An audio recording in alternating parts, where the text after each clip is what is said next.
out for fun, were taking up most of his and Emma's limited income. This left them with very little to save. Living in New York City was eating away at their funds. Now, paying for his second year at City College was uncertain. When they moved from their small town to the big city, Gary thought he had a good plan. His mother had paid for his first year of classes as a graduation gift. He also had a part-time job ready in the apartment they rented.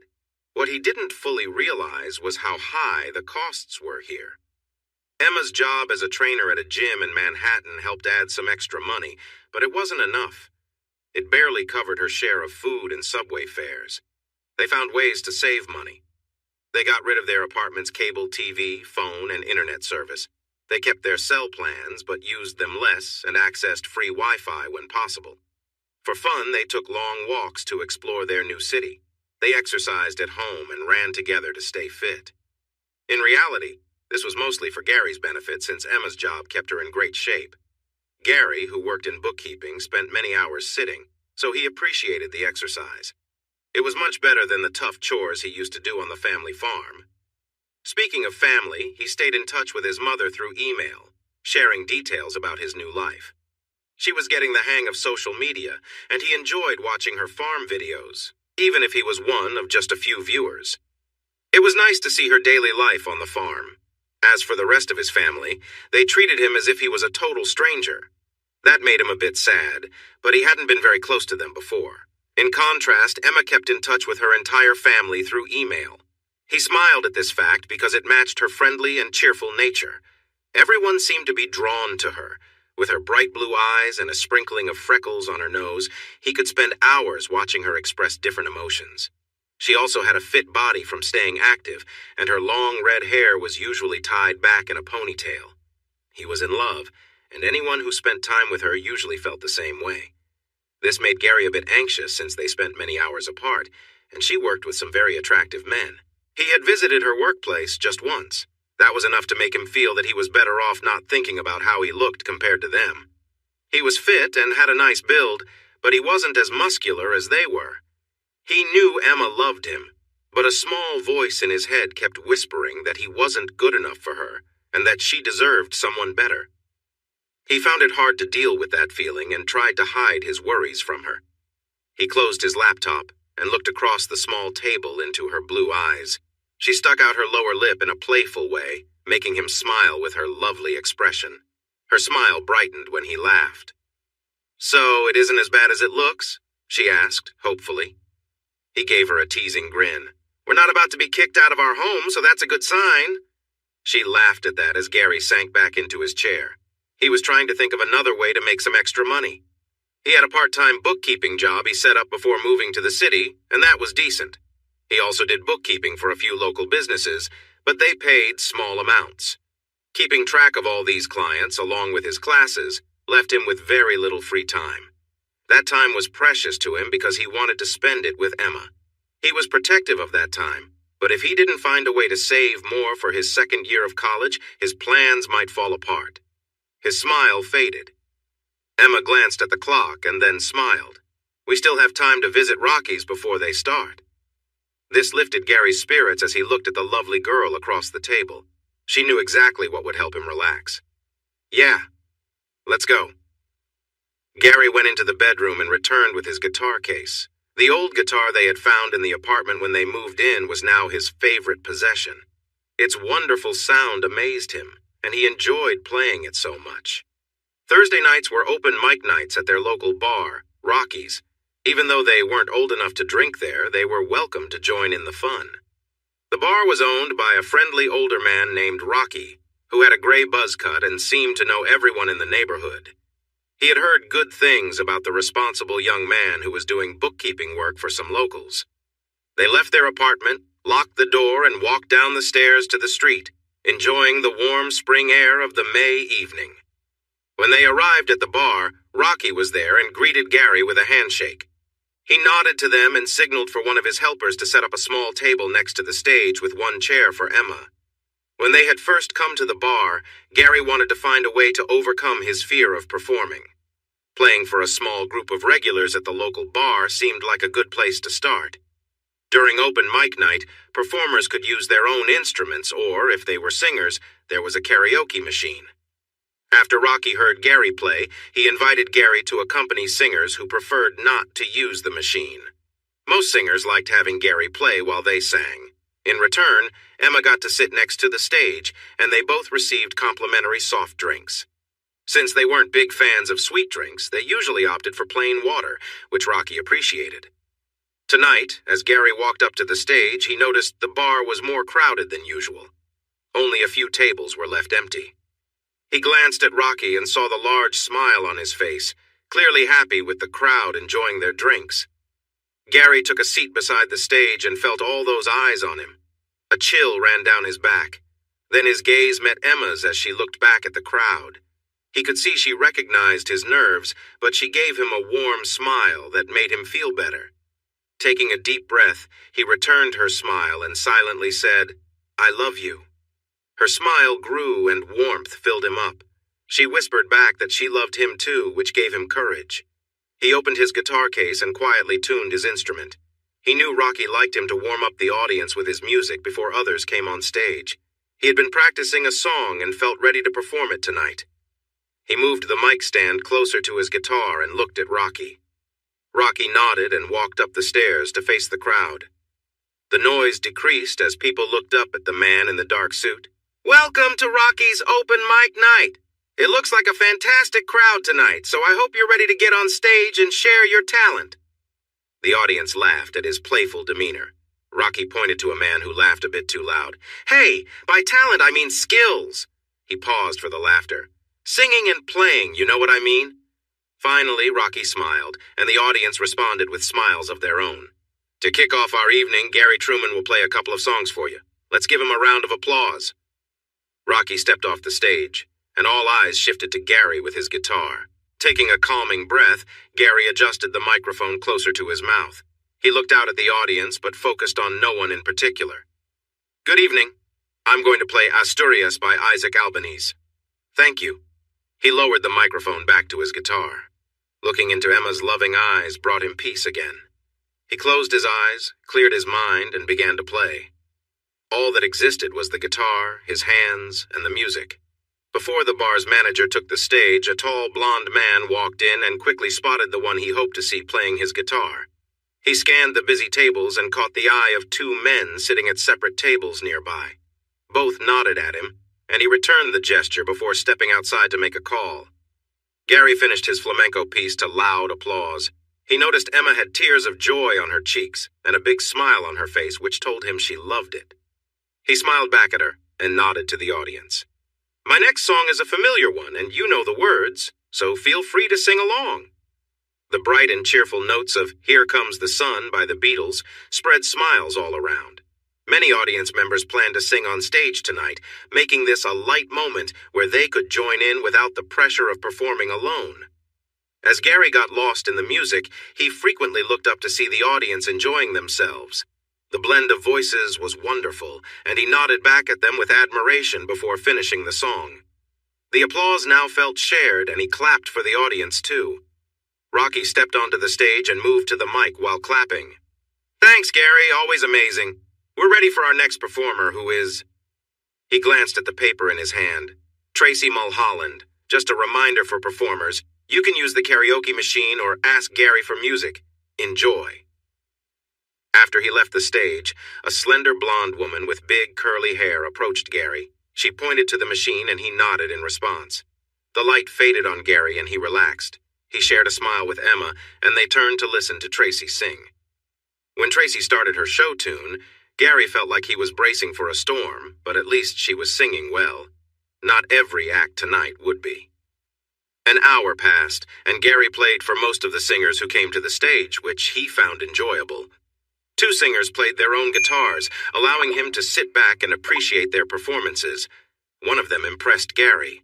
He was taking a moment to rest with a sip of ice water when the tall, blonde man approached him again.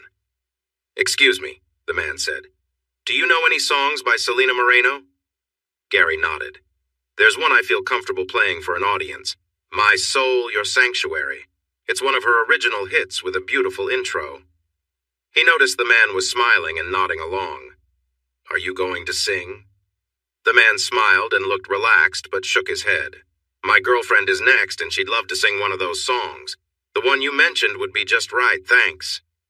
Gary looked past the man at his girlfriend, but her face was mostly covered by her hoodie. She seemed shy but ready to get on stage. Good for her, he thought. He nodded to the boyfriend, but the man was already turning to talk to her, then headed to a table in the middle of the club.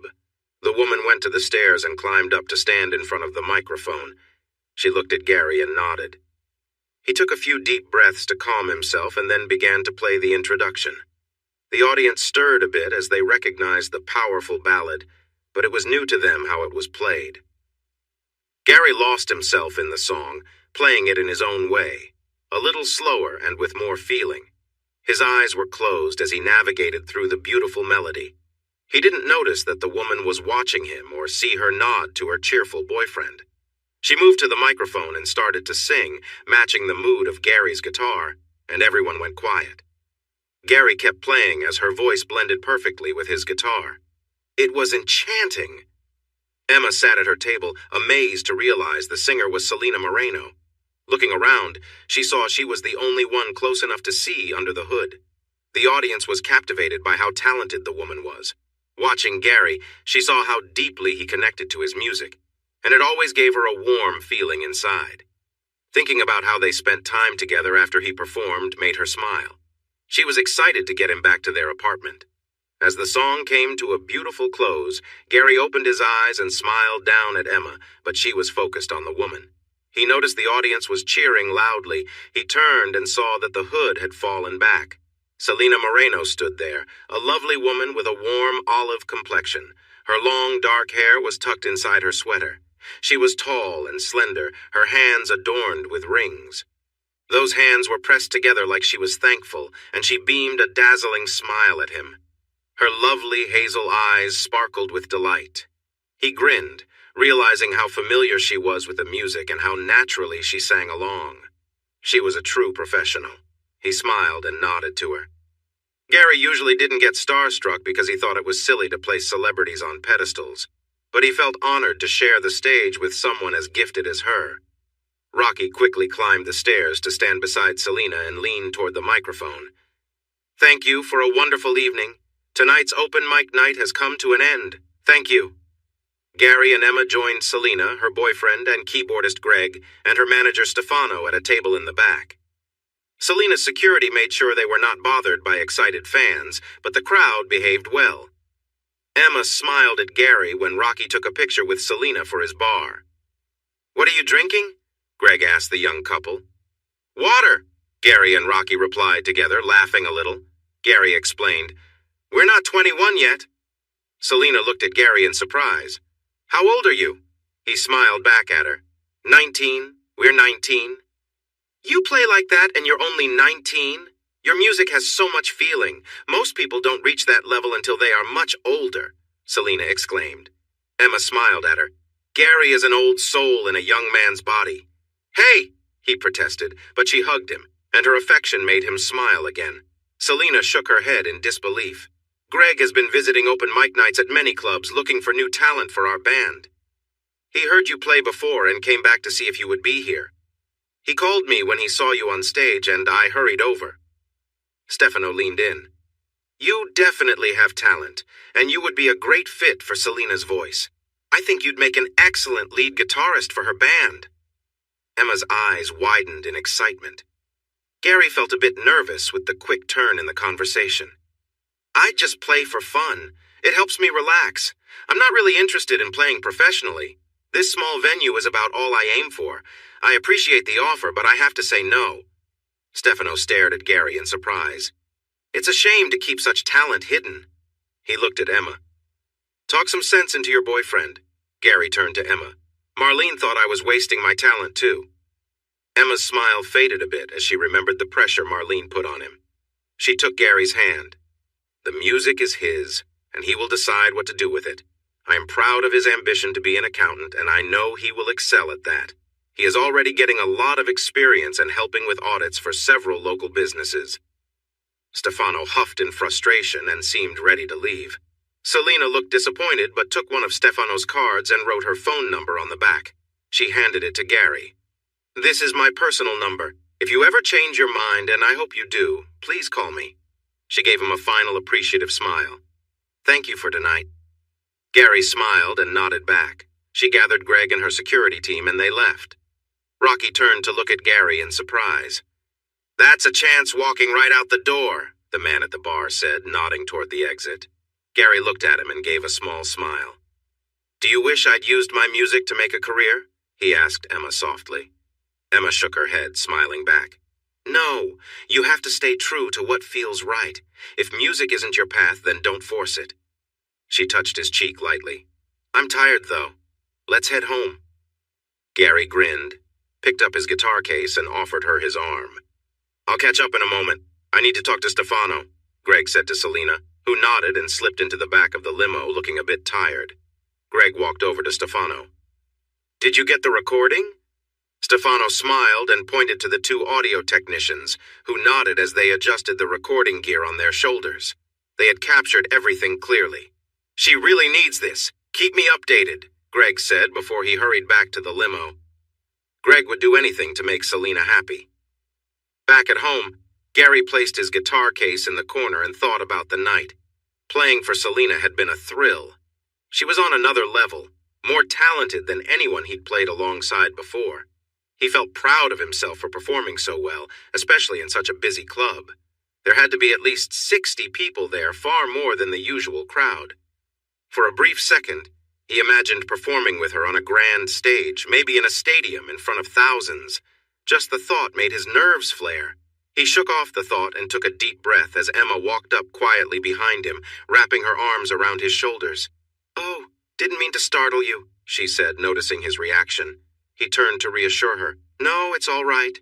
Just lost in thought." Emma chuckled softly and hugged him tighter. "Gary." Emma's voice pulled him back to the moment, her hand reaching out to bring him closer.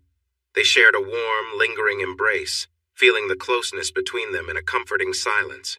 They lay together, each feeling the contentment of simply being with the other, grateful for the simple joys they could share. Gary wrapped his arm around her, and they lay side by side, enjoying the peaceful quiet of their home. Moments like these made them feel deeply connected, and it brought a sense of calm to them both. After a while, they settled into the comfortable rhythm of being close, sharing quiet words and laughter until they both drifted to sleep, relaxed and happy. The next morning, Gary felt ready for a new day. College life at the city college was a lot different from high school, in ways he hadn't expected. He would have to pay for his classes next year without help, and things didn't look good for him to have enough money. He really didn't like the idea of taking out a loan because he didn't want to start his life with debt. He had seen his parents struggle with money on the farm, and it was a tough subject for him. It had been a little over a week since he met Selena Moreno, and things had returned to normal for him. He missed the last open mic night because one of his clients needed help with their accounts after their accountant made a mistake.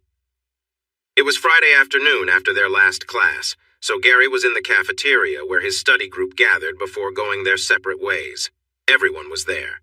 Brock Thielsen, Lee Chang, Jasmine Goldman, and Gary.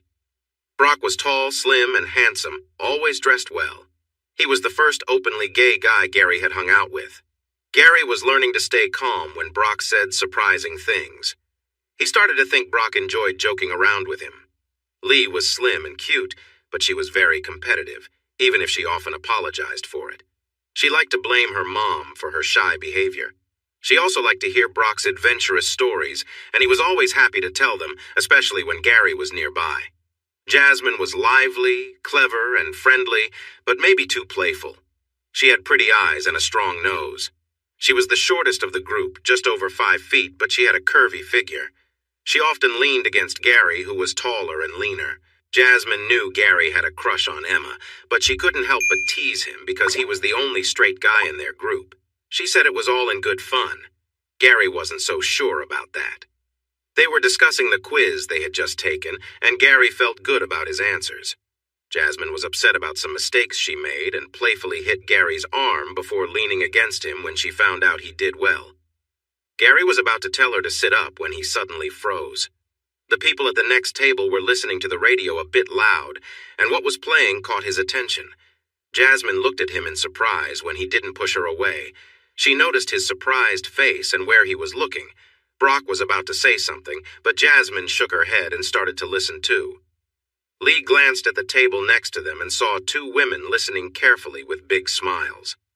Lee didn't really know what good or bad music was, so to her it was just noise.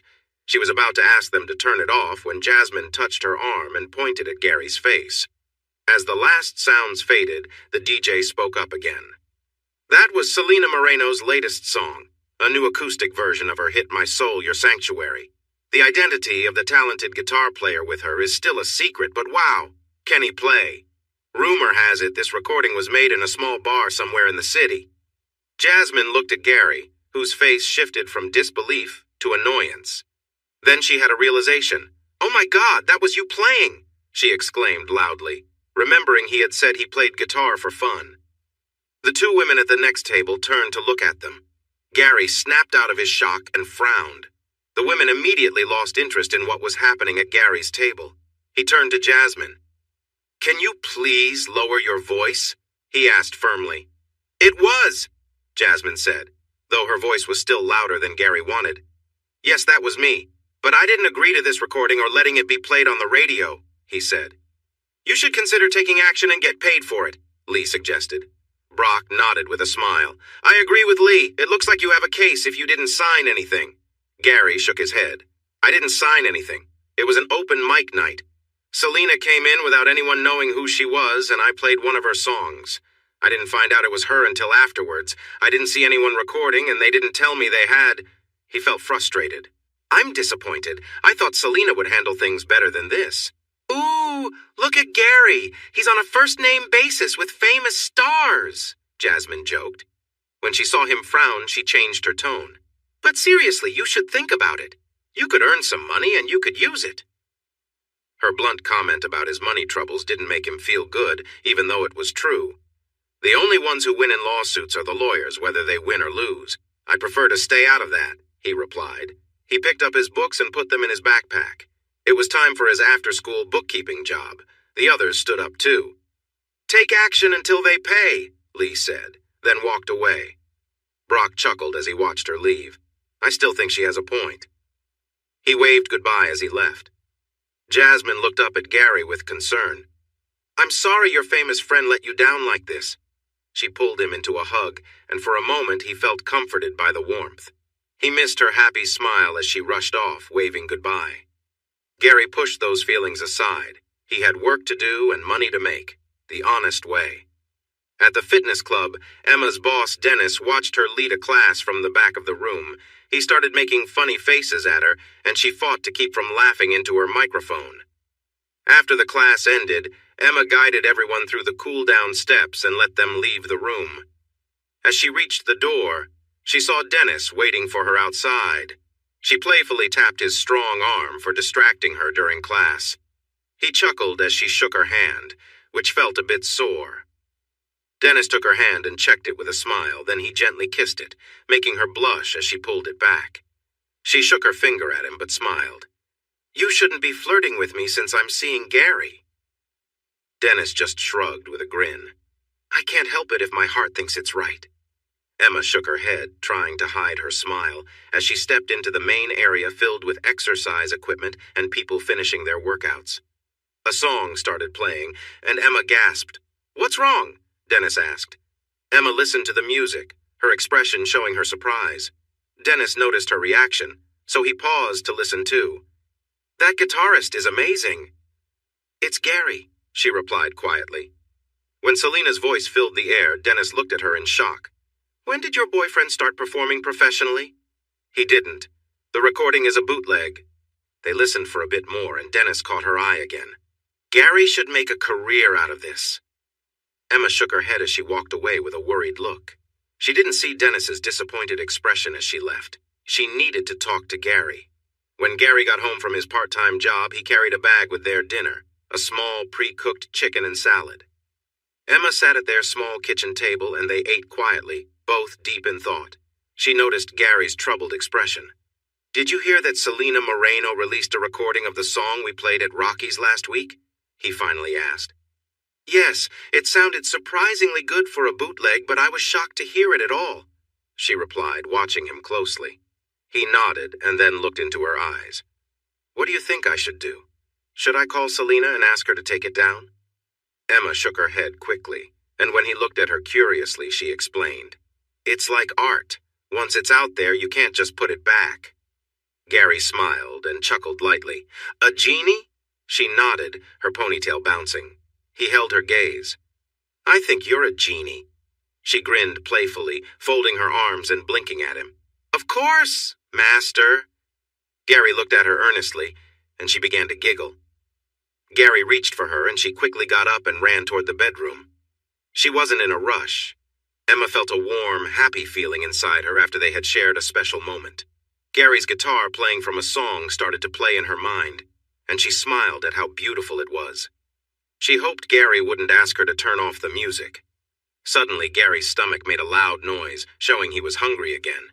Their exciting time together had probably made him work up an appetite. Emma smiled at that thought. They didn't have any food in the fridge since they needed to do grocery shopping. That was a task for Saturday, which was tomorrow. Dennis had mentioned that Gary could play professionally before. Emma knew that Gary wasn't ready to perform in front of a huge crowd, but he had recorded a song. Do you think Selena would pay you for the song you recorded at Rocky's? It could help us and fill your empty stomach, Emma said playfully. He laughed and hugged her, but didn't respond. Emma chose not to press him further. The music was his passion. Gary stared at the ceiling, feeling a wave of doubt come over him. He began to worry that Emma might have changed her mind about his music. He felt ashamed about how tight their finances were. Maybe it was time to call Selena. Selena was thrilled and feeling more alive than she had in years, but she was also angry and embarrassed by her manager's actions. She was annoyed for not getting Gary's number earlier. The wonderful night she had at that small club and her manager's sneaky move had pushed her back into the spotlight. But now she felt stuck. She walked around her living room, considering going to every door near Rocky's to find Gary. When her phone rang, she jumped. She quickly answered, Hello? Hi, am I speaking to Selena Moreno? Gary's voice came through. Oh my gosh, Gary, thank you for calling. I'm so sorry I didn't ask for your number to explain what happened. Yeah, I was surprised when I heard the song on the radio. I didn't expect that, he said somewhat awkwardly. I didn't know about the recording until I heard it on the radio, too. My manager did it without telling me. I'm really sorry they put you in that position, but I can't say I'm sorry everyone got to hear it. Your guitar made the song something special. It's even better than the original. Gary seemed taken back by her praise. That's really nice of you to say. I'm not just being nice. It's my song, but with you playing, I felt emotions that the original didn't capture. You made that happen. There has been a big increase in interest in my music, but the new version feels so different from what I'm used to. I really need your help, she said. Gary paused for a moment before responding. I love music. I taught myself how to play, and it's my happy place. It's where I go to escape from the stress of life. People say I should make money from it, but if I do, it might lose what makes it special for me. I've always struggled with stage fright, so I usually play for Emma and some friends. I've been going to Rocky's open mic night to help with my nerves. Usually there are only a few regulars, so the night we met was a different experience for me. I managed because Emma was there, and I closed my eyes to focus on the music. The thought of performing in front of larger crowds makes me very anxious. I'm sorry, I just can't do it. Selena thought hard about how to convince him to play with her again, and then she had an idea. She needed to learn his new sound, and she could do that without going on stage. If they could play together, maybe even make an album, she could pick up his style and give her music a fresh feel. Gary, would you be open to making a studio album with me? She asked. He seemed surprised. Really? What does that involve? He replied.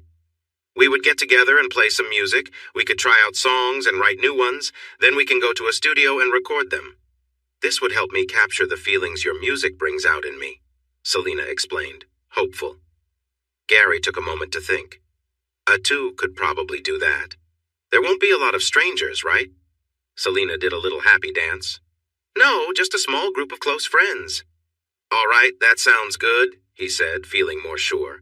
She twirled around the living room. Could you and Emma come to my place for dinner tonight? Greg and Stefano will be there to discuss the contract. I really need their help. Then we could do some recording on Sunday. I actually work on Sunday afternoons to review the accounts for some local businesses, and I've been doing some auditing. If you ever need an accountant, I'm your guy, Gary joked. I might think about it if you promise to keep playing music with me, she teased back. Gary laughed. Just tell me when and where, and I'll see you tonight. She made him write down the address, and they hung up. Selena couldn't contain her excitement. She bounced on the couch, feeling so hopeful for the first time in years. New music with deeper emotions was on the way. She quickly called Stefano. Mancini, he answered. Stefano, Gary called. He was frustrated about the illegal activity, but he said he would be open to making an album with me. That's amazing, the man exclaimed. I'm glad he changed his mind. We're meeting at my place at 7. Please bring a contract for Gary tonight. She decided to have a little fun with Stefano. And bring a contract for hiring Gary as an accountant, too. What? Stefano shouted. He's 19! How could he even have any certification? Stefano, I was just joking. He's such a responsible young man. He said he couldn't record on Sunday because he was busy working as a bookkeeper and doing audits. Come on, it was just a joke. It wasn't very funny, and it hurt my feelings. Our relationship should be built on respect and trust. I'm sorry, Stefano. Will you be there? Yes, I'll be there with a musician's contract. Bye. Selena frowned at the phone. She felt a growing sense of doubt. This was the second time Stefano had reacted strongly to her mentioning an audit. Maybe she should ask Gary privately what an audit would really involve. Gary looked at his cell phone, wondering where this unexpected change in his plans would lead him. He was worried about risking his happiness for money, but he needed to do something to protect his future and support Emma in the best way. He heard the front door open, and Emma's cheerful voice as she chatted with a neighbor. Emma made friends wherever she went. He smiled as she closed the door and turned to him. Making new friends? He asked. No, it was Sam and Raphael. I saw them again in the laundry room this morning. They are such a cute couple. He's tall, dark, and handsome in a mysterious way, and she's blonde and bright like sunshine. They are very different but perfect for each other. They're both in school. She's training to be a hospital administrator, and he's going to be a surgeon. Gary looked at her with interest. I haven't met them yet. If you hadn't slept in this morning, you could have come with me to do the laundry, and you would have met them, Emma said with an amused look. Sorry about that, he said apologetically, and she leaned in for a kiss as a way of making up. He smiled, then glanced at his phone as worries crept back into his mind. He pushed them away again. I'm bringing us new friends, too. Really? Who? She asked with excitement. Selena Moreno and Greg Yasmin. We've been invited to dinner at their place tonight. I've agreed to work on an album with her. Her manager is bringing a contract. Emma dropped the laundry bag and stared at him. Oh my gosh, that's amazing. But what about performing on stage? She mentioned that making a studio album is more like jamming with other musicians without an audience. Then they record it. No big crowds, so it feels more relaxed, I think. That's great, she cheered. He nodded. It should cover a year of my college tuition, I think. Maybe 2. Are you sure you want to do this? She asked carefully. He looked at her and thought she was the most beautiful woman he had ever seen. She was kind and caring, and he wanted to do everything for her. He just needed to make sure that this didn't affect his love for music. Yes. Emma quickly jumped onto his lap and filled his face with kisses. When she pulled back, she smiled brightly. I'm so happy for you. It must feel great to know you might be able to pay for your course with this. He waved his hands. We haven't talked about payment yet, and I haven't seen the contract. It's all just an idea for now. On a practical note, we really need to get groceries. Ugh, she groaned. This wasn't her favorite task, but it had to be done. Just a few blocks from their home was a decent grocery store. When they first arrived in the city, they shopped at smaller stores nearby. But as their budget got tighter, they had to go further to find better prices and more items. Emma pushed the cart while Gary searched for the things on their list. They had their favorite foods and tried to eat well, but they had to be smart with their limited money. As they turned a corner, Gary heard a familiar voice. Oh my God, rock stars buy their own groceries? They're just like us regular folks. Gary looked up from his list to see Jasmine and Brock smiling at him. He noticed Emma's curious look. "These are my classmates, Jasmine Goldman and Brock Thielsen. This is Emma." Jasmine stepped closer and shook Emma's hand. "Nice to finally meet you. Gary talks about you all the time." "Nice to meet you too," Brock added with a smile as he shook her hand. "What are you guys doing here?" Gary asked. "Don't you live near one of these stores?" He waved at the building. Brock pretended to be shocked. "How do you know such private details about Jasmine's neighborhood?" He gasped again. "Oh no! The secret has been revealed by such a simple clue." Jasmine laughed, and Gary rolled his eyes at them. "Come on, Brock. Last week we looked at Google Maps to compare commutes. I saw the grocery store on the map. Seriously, what are you doing here?" "I like Brock's story better," Jasmine teased, winking at Gary. She blew him a kiss and danced down the next aisle. Gary watched them walk away with his arms crossed. Then he turned to Emma, who was watching him closely. "Do you have a crush on Jasmine?" she asked. "A little less today," he replied, frowning. "Do you think she's pretty?" Emma asked, trying to hide a grin. Gary snorted and looked at her in surprise. Just then, Emma's phone rang, and she pulled it from her pocket. Gary caught a glimpse of a picture of Dennis, and his eyebrows shot up. Emma's confident smile faded as she looked embarrassed. The photo showed Dennis without a shirt, and his strong muscles were shiny with sweat. He was flexing his arm and smiling at the camera. "Hello?" she said, noticing Gary's raised eyebrow. She shook her head while listening. Gary saw her face change to shock. "That's terrible," he thought, feeling a mix of worry and curiosity about what had happened at the gym. "Today?" Emma replied, then quickly glanced at Gary. "Can you hold on for a moment?" she said to Dennis, placing the phone against her chest. "Yvonne, our main trainer, got into an accident and was hurt. Dennis needs someone to cover her classes. There's one this afternoon and 2 tonight. These classes are very popular, so they pay well. Dennis wants to offer them to me." Emma looked at Gary, and he could tell this was important to her. Still, he couldn't help but speak up. "Saturday is our day." When her smile began to fade, he held her hand. "No, I'm just being silly. You should take it. You deserve this. We'll find another time for us." Emma's smile returned, and her eyes shimmered. She nodded and brought the phone back to her ear. "I'll do it." Her smile grew as she listened to Dennis, making Gary feel a flash of jealousy towards the fit guy who could bring such joy to Emma. He quickly pushed those feelings away, knowing Emma didn't deserve that from him. "See you soon," Emma said before hanging up. She glanced at the time on her phone. "I'm really sorry, Gary. I need to go now if I'm going to make the class. I won't be home until around 10. He forced a smile. "It's a clever plan to escape grocery shopping." She laughed and kissed him, which made him feel a bit better. Then she rushed off, leaving him with a pang in his heart. Taking a deep breath, he got behind the shopping cart and checked his list again. He steered down the next aisle and moved forward. Grocery day doesn't wait for anyone. Halfway down the aisle, he paused. Selena and Greg were having dinner together. He would have to go without Emma. He took a deep breath and tried to shake off the gloomy feeling. After going through 2 more aisles, he spotted Jasmine looking at herbal teas. There was no sign of Brock. "Hey," he said, and she nodded, then looked around for Emma. She got a call from her boss. It's a great chance she couldn't turn down. Gary realized he was rambling, so he stopped and checked his list. They didn't need tea. "Where's Brock?" Jasmine smirked. "He met someone cute and they went off for lunch or something."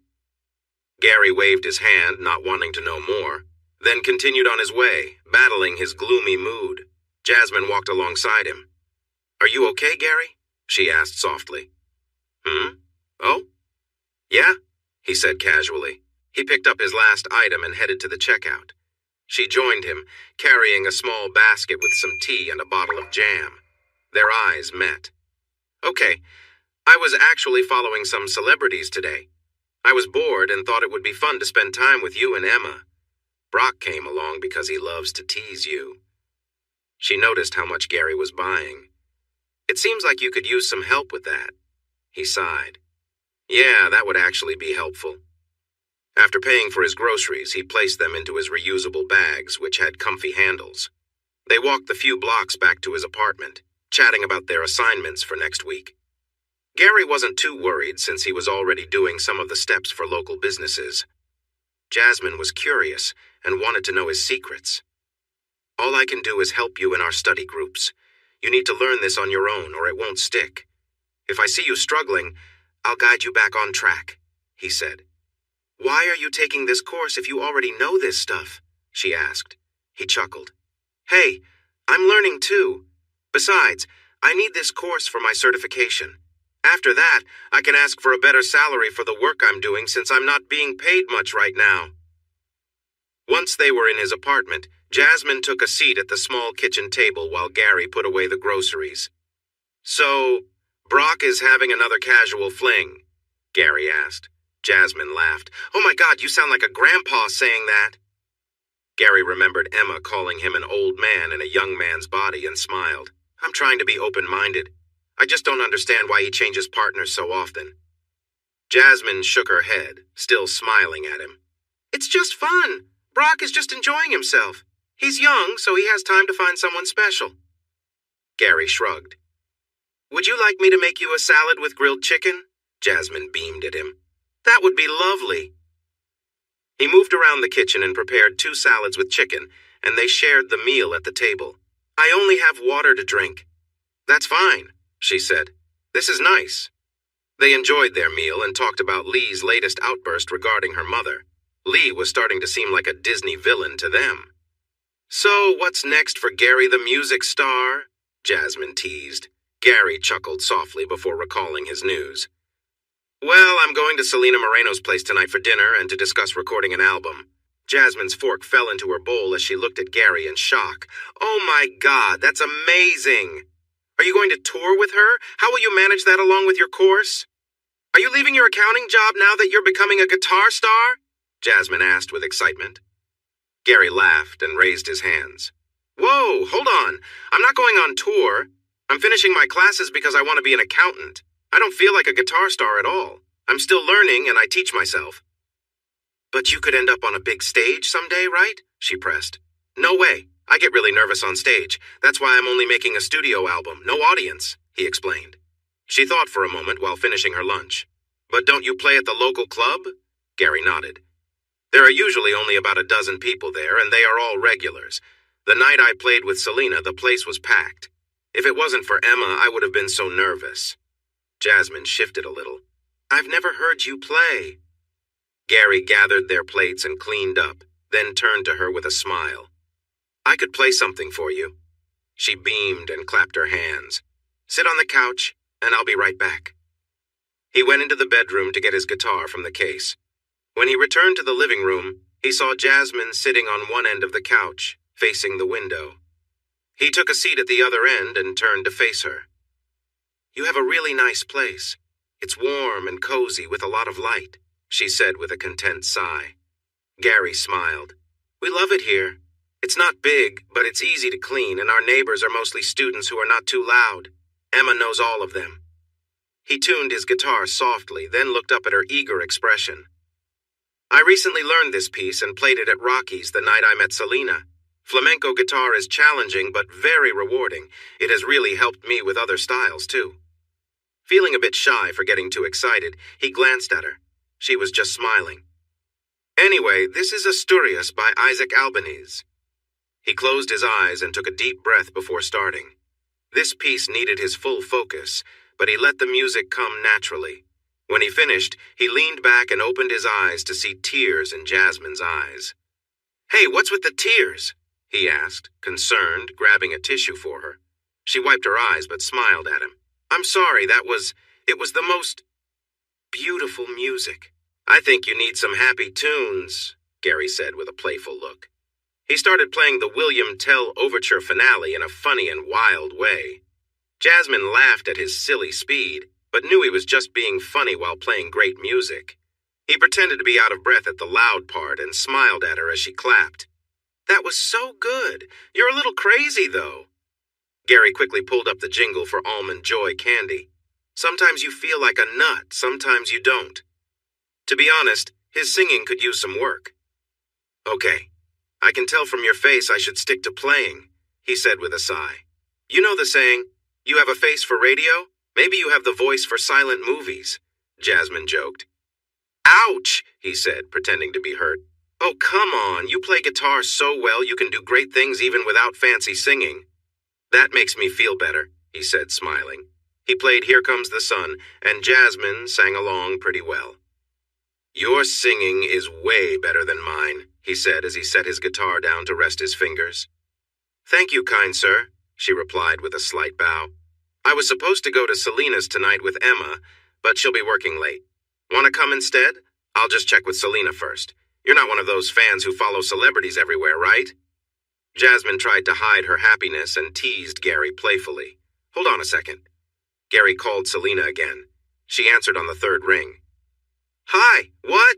Yes, I'm still coming, but Emma can't make it. Is it okay if I bring a friend from college? Great, see you at 7, thanks. Gary looked over at Jasmine. You're in. Jasmine jumped across the couch with a joyful squeal and hugged Gary. He was surprised, but her happy energy felt nice. He gently let go and saw her smiling brightly, which made him blush. He noticed her excitement was showing a bit, and he quickly looked away, feeling his face warm up. They spent the next hour sharing stories about their families. Jasmine loved hearing about his farm experiences and asked to see his mom's vlog. Oh my goodness, that sounds so sweet. I need to subscribe, Jasmine said as she quickly found the channel on her phone to hit like and subscribe. Awesome. Mom now has 3 subscribers, Gary said a bit awkwardly. You're not embarrassed by your mom, are you, Gary? Jasmine asked with big eyes. No. I think she's one of the most amazing women I know. It's just that her vlog is pretty simple, and the things she shares are things I already know, so it's not very exciting for me. I wonder how others see it. The internet can be a tough place.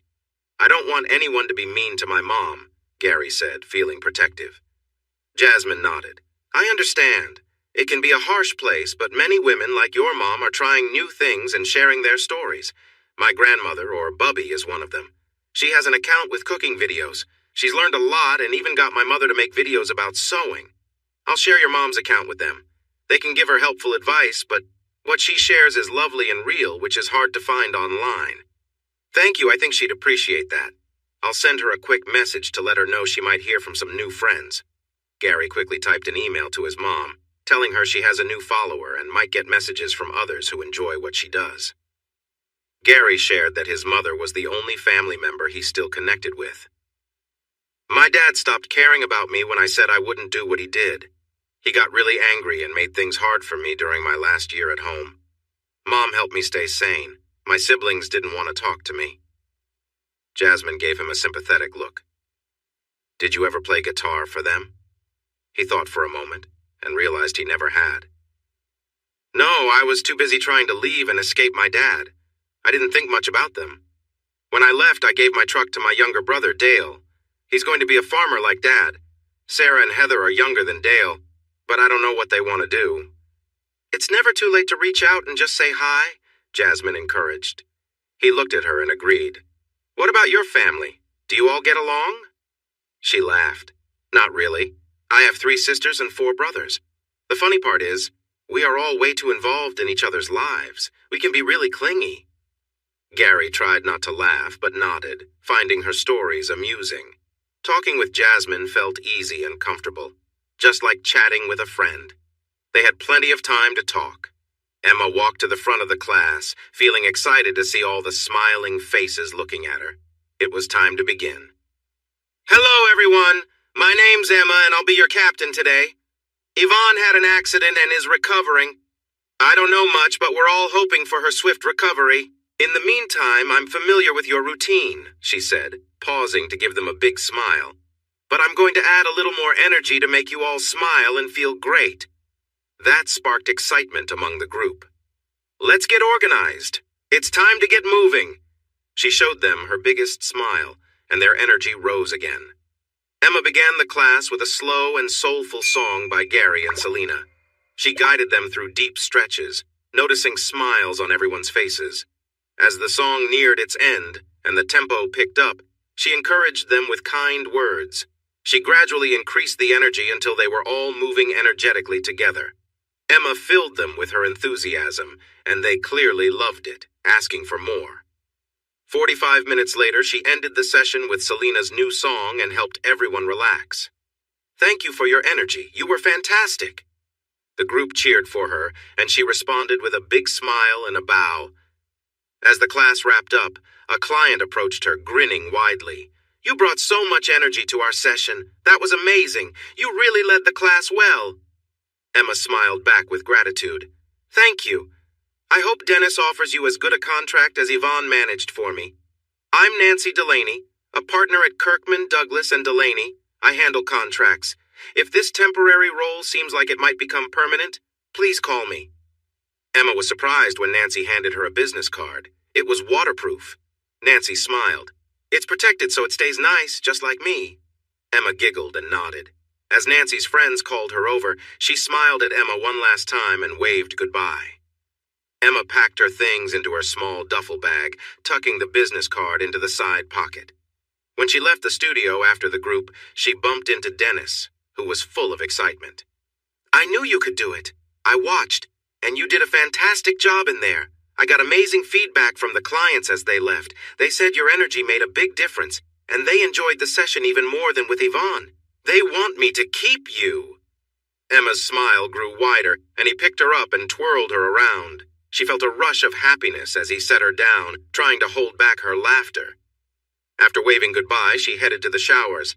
She put her first outfit into her laundry bag in her locker. After a quick shower, her mind wandered back to thoughts of Dennis. With a small sigh, she shook off her confusion, dried off, and dressed in her second set of workout clothes. She made sure she had her third set in her bag, glancing at the business card and smiling to herself. This was just a temporary position. Once Yvonne felt better, she planned to return to her classes. As she started her rounds around the area, she noticed more clients smiling at her. Emma recognized some from the earlier session. They praised her in front of the other clients, and news about her was spreading. Dennis was also around, grinning and giving her high fives as they passed each other. His playful spirit made her laugh. When it was time for her next session, she greeted the group and saw their excitement. They must have heard good things about her previous class. Feeling their positive energy, she was eager to share it back with them. "Let's get started. That was wonderful. Thank you so much for the meal and the wine," Gary said, smiling at his host. "I won't say a word if you don't," Selena replied with a smile. Gary enjoyed sipping one glass during dinner to socialize. It was nice, but he preferred water, which he also drank. Jasmine had 2 glasses, but seemed perfectly fine. She was as lively as always. Selena and Greg were great hosts, keeping the conversation away from work topics during dinner. They chatted about travel, family, and city life, listening closely when Gary or Jasmine spoke. Jasmine was certainly the more talkative one. While enjoying a light dessert, Selena glanced at Gary, her eyes sparkling. "I really liked our session at Rocky's. The new version of My Soul, Your Sanctuary was inspiring and got a lot of interest. I'm thinking about putting out an album of my other popular tracks in the same style. What's your opinion?" Gary was surprised. "You want my opinion?" Selena smiled. "Yes, what you did for My Soul, Your Sanctuary was beautiful. I hope you might help update 10 to 12 of my favorite songs." He thought for a moment and nodded. "That could work, but wouldn't it be better to add a couple of new songs to attract more attention?" Greg smiled. "Now you're thinking like a businessman. Have you done this before?" Gary laughed, but shook his head. "I'm completely new to this." Greg turned to Selena, who was deep in thought. "What do you think, honey? Any great songs in your mind?" "I have some lyrics I wrote last year that I can't find the right sound for," she replied softly, looking at Gary. He watched her until a smile lit up Selena's face. She dashed upstairs and soon returned with her journal. "This is my favorite," she announced, and read the words as they listened closely. Greg jumped up, went into the next room, and came back with a portable keyboard and stand. He set it up next to his chair. "This is what I thought of," Greg said as he played a few notes, but Selena shook her head. She turned to Gary. "What do you think?" He looked at her awkwardly. "If I had known we were doing this, I would have brought my guitar." "You do have something, right?" Selena asked excitedly. Greg hurried out of the room again. Gary nodded slowly. "But first, how do you want it to sound?" Selena smiled. "I see it as a sweet but sad song about lost love." Gary smiled back and agreed that was more like what he was thinking. Greg's earlier version was a bit too gloomy. Greg returned, looking apologetic. We don't have any usable acoustic guitars, but I do have a nice electric one. Can you play this? I played one once and it went well, Gary said. Greg smiled and handed him the guitar. As Gary adjusted the strap and got used to the instrument, Greg came back with a practice amp and plugged it in. He connected the guitar to the amp, turned the guitar's volume to the max, then turned on the amp and increased its volume before giving Gary a nod. When Gary plucked a string, he was startled by the loud sound. Isn't that too loud for your neighbors? Selena smiled. We had the place soundproofed before we moved in. The noise that gets through isn't too much, and most of our neighbors are older with less hearing.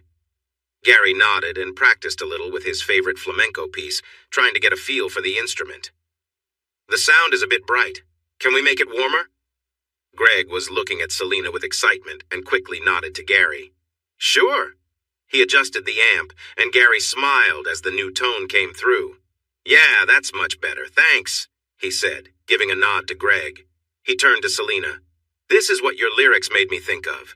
He started softly with a hopeful sound, drawing his audience in. The notes became gently sad, but still carried a sense of hope. When he reached the chorus, the mood shifted as he felt the ache from Selena's lyrics about loss. Yes! Gary stopped playing at Selena's excited shout. He looked at her worried, but she was beaming. She suddenly took his head between her hands and kissed him. Before he could react, she jumped into Greg's arms, laughing. Gary blinked in confusion as Greg looked back at him, equally surprised. Still in Greg's arms, Selena turned to Gary. That's the sound I've been looking for! It's perfect! Oh, okay, Gary mumbled. He noticed Jasmine staring at him in amazement and sighed, rolling his eyes. Selena got down from Greg's arms. Get the recorder! Once again, Greg dashed into the next room. He came back with a cart full of electronic equipment. The cart was plugged into the wall, and then Greg unplugged a cord from the practice amplifier and connected it to a panel on the cart. He ran another cable from the cart back to the amp. Next, he plugged in the keyboard and then he handed Selena a microphone. Gary watched all of this with interest, but he was unsure about some of the cables. He met Selena's gaze as she turned around with the mic. Are we going to start the studio album now? He asked nervously. I haven't signed anything yet. Greg smiled at him. There's that business sense again. It's great to see someone creative think like that. Hey, Selena said playfully, pretending to be hurt. Sorry, Selena, but you know business isn't your strength, Greg joked. He turned back to Gary while Selena pouted. This isn't for the studio. When we practice, we record everything to catch ideas we might forget. We can listen back and decide what parts we want to use for our studio recordings. This device will capture everything we play and allows Selena's lovely voice to be recorded separately. Gary nodded, smiling. That made sense to him. Can we try playing that again, what you were doing? Selena asked Gary with hope in her eyes. He smiled back at her. As long as you don't surprise me out of the song again. She smiled playfully and Greg started the recording, giving her a nod. She held the mic close. Saturday the 15th, Selena, Greg, and special guest Gary Truman. Audience of one, Jasmine Goldman. Recording untitled song 376. Not the most romantic title, Gary joked. I'll think of a better name later. Now go ahead, Gary, she said. He smiled and settled into the music again, playing as he closed his eyes and lost himself in the melody. He didn't see Selena and Greg share a grin, or Jasmine smile at them. Greg began to play along as Gary finished the intro, and Selena's voice joined in as she held her journal to see the lyrics. When she reached the chorus, Selena's voice caught slightly at the sound of Gary's guitar, which seemed to express sadness. She managed to keep singing through it and continued to the next verse. After repeating the chorus, Gary felt inspired, and the notes from his guitar grew strong, like his heart was full of emotion. Greg tried to follow along, but the guitar took the lead in the bridge.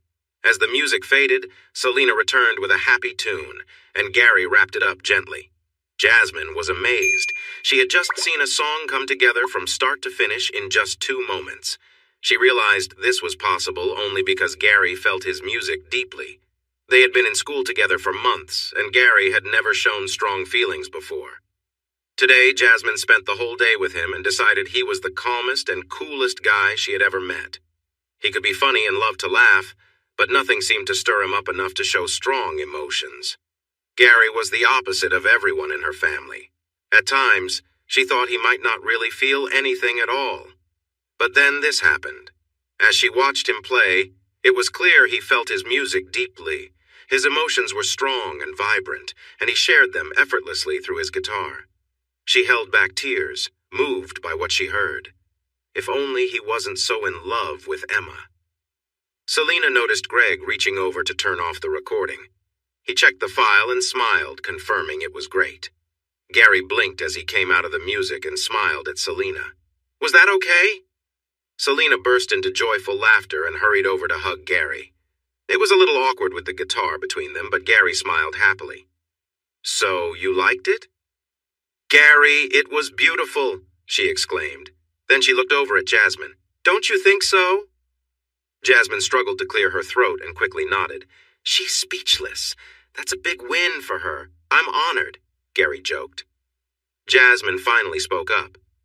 "I was going to say nice things about your playing, but now I'm not so sure," she said playfully, though her voice trembled a bit.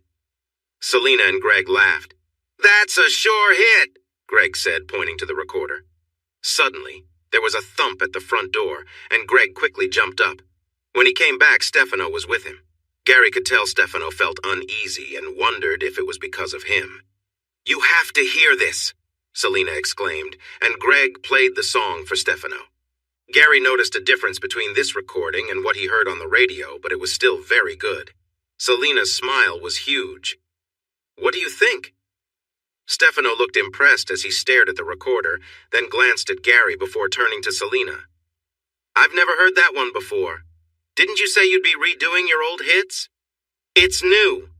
I sang the song once for Gary, then we recorded it in one go," she said excitedly. "Wow!" Stefano said quietly and looked at Gary again. Gary could tell that Stefano was uneasy around him. It was probably because of the bootleg he had made. "I need to leave, but I brought the contract for Gary to sign," Stefano said.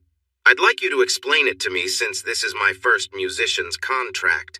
I have some questions," Gary smiled. "I don't have the time tonight," Stefano replied. Greg frowned at him. "Did you not hear the amazing music we just played? We have something special here." Stefano shoved the contract into Greg's hands. "You explain it to him and get the signature. I have things to do. I'll be back for this in the morning." Everyone watched as Stefano hurried out the front door. Greg followed him and locked it. When he turned back, he noticed Selena looked upset. "What's wrong with that guy?" Selena complained. "Did I say something wrong?" Gary asked, confused. "I'll talk to him in the morning," Greg said, placing the contract on the coffee table. He knew how to make Selena feel better. "What classic songs do you think would work best with Gary's style?" Selena's mood switched to happy as she flipped through her journal. Greg shared a smile with Gary. They agreed. There was nothing better than making someone you care about happy. Emma was tired, but also thrilled. Her last class had been the best of the three, and everyone cheered when it ended. Behind the glass in the back of the room, other clients had paused their own workouts to watch her energetic session, after so many people were smiling that her cheeks hurt from grinning. Her body was pretty worn out, too. She had put a lot of energy into her routines, or rather Yvonne's routines, but she had added her own twist. The clients loved it and wanted more.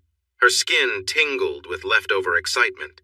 She was also very hungry and hoped Gary didn't have trouble finishing the grocery shopping after she left. She stepped out of the shower and dried off. She put on her clothes for going home and packed her laundry bag into her gym bag. She would need to wash these for her next classes. She was excited to do it all again. As she walked toward the locker room door, she suddenly stopped. Selena Moreno! She was supposed to see her with Gary tonight. She had been so caught up in herself that she completely forgot. She felt terrible. She called Gary's phone, but it went to voicemail, which probably meant he had gone without her and didn't want to interrupt his friends. "Sorry, Gary. I just remembered that I was meant to visit Selena Moreno's house with you. I hope you went and had a great time. I'll see you at home. I love you." Emma didn't really enjoy leaving messages. They always felt a bit empty. She stepped out of the changing room and walked toward the exit.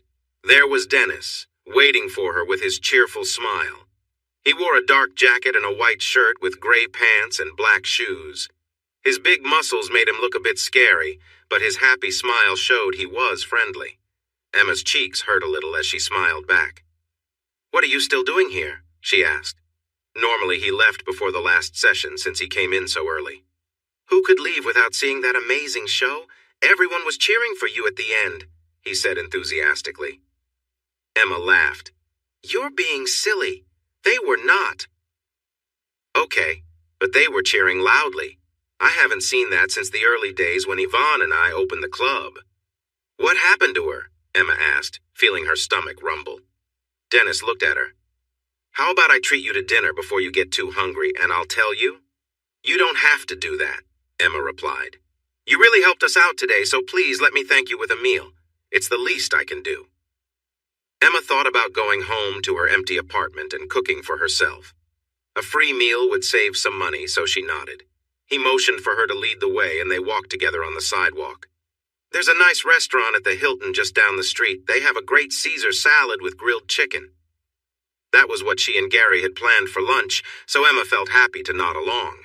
They quickly reached the hotel and went up to the restaurant on the second floor, finding a cozy table by the window where they could watch people walking by.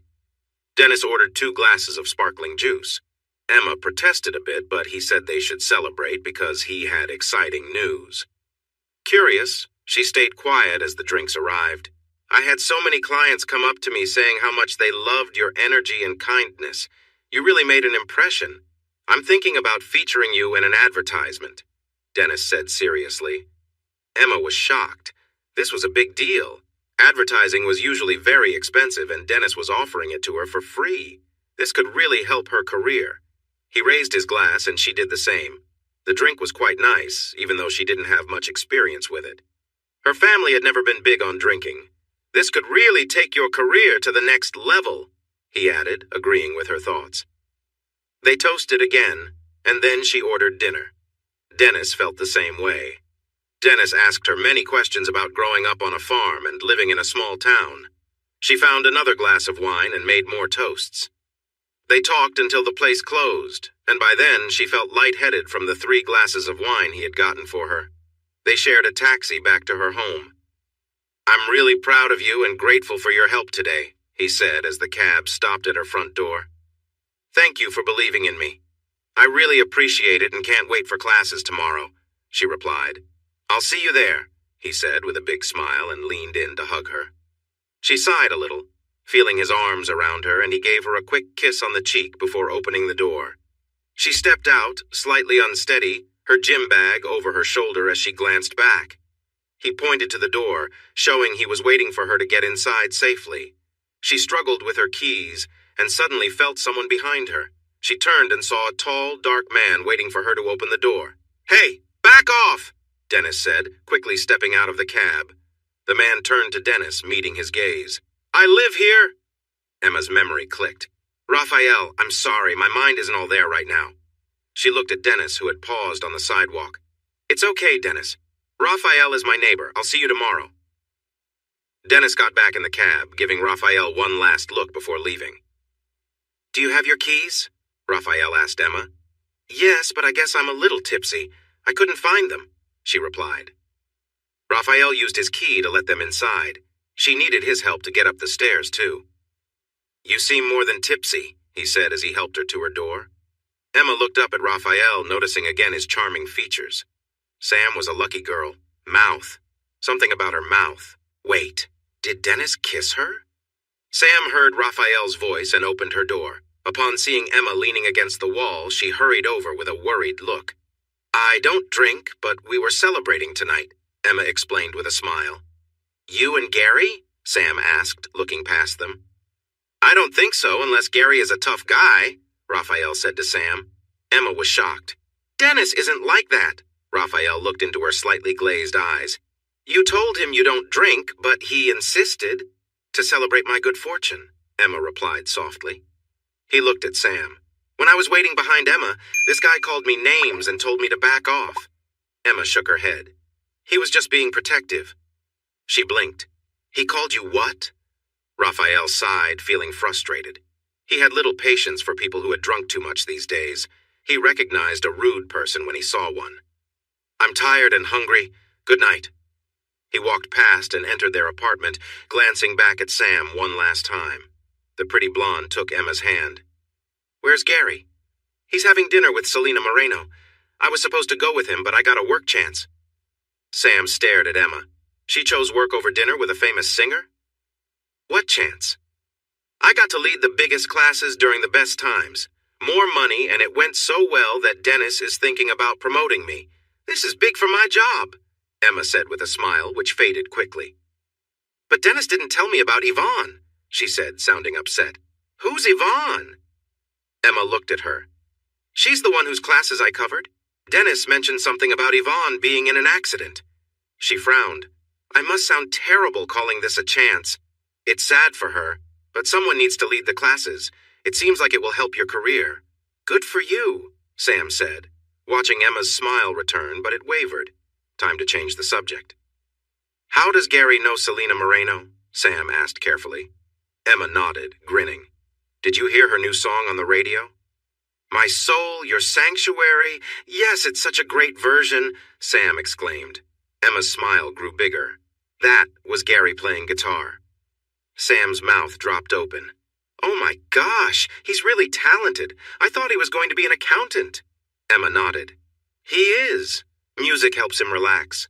But Selena wants to make a studio album with him." A big yawn escaped her as she leaned against the wall. Clearly, question time was over. "Let's get you inside before you fall asleep," Sam suggested, using Emma's keys to unlock the door. Once Emma was in, Sam placed the keys on the table by the door. "Emma, please lock up after me." Emma turned and nodded, so Sam stepped into the hallway and closed the door. When she heard the lock click, she relaxed and entered her own apartment, locking the door behind her. She turned to see Raphael in the kitchen, enjoying the sandwich she had made for him. He smiled at her. "Thank you for dinner," he said with a sigh. "You could take a dinner with you," she suggested. Raphael shook his head. "Too many risks at work." Working at the meatpacking plant wasn't the safest job, but Raphael was used to hard work and understood the risks better than most. After he finished his sandwich, Sam walked over and hugged him. It gave her a thrill. "Did you hear that Selena Moreno song on the radio?" she asked.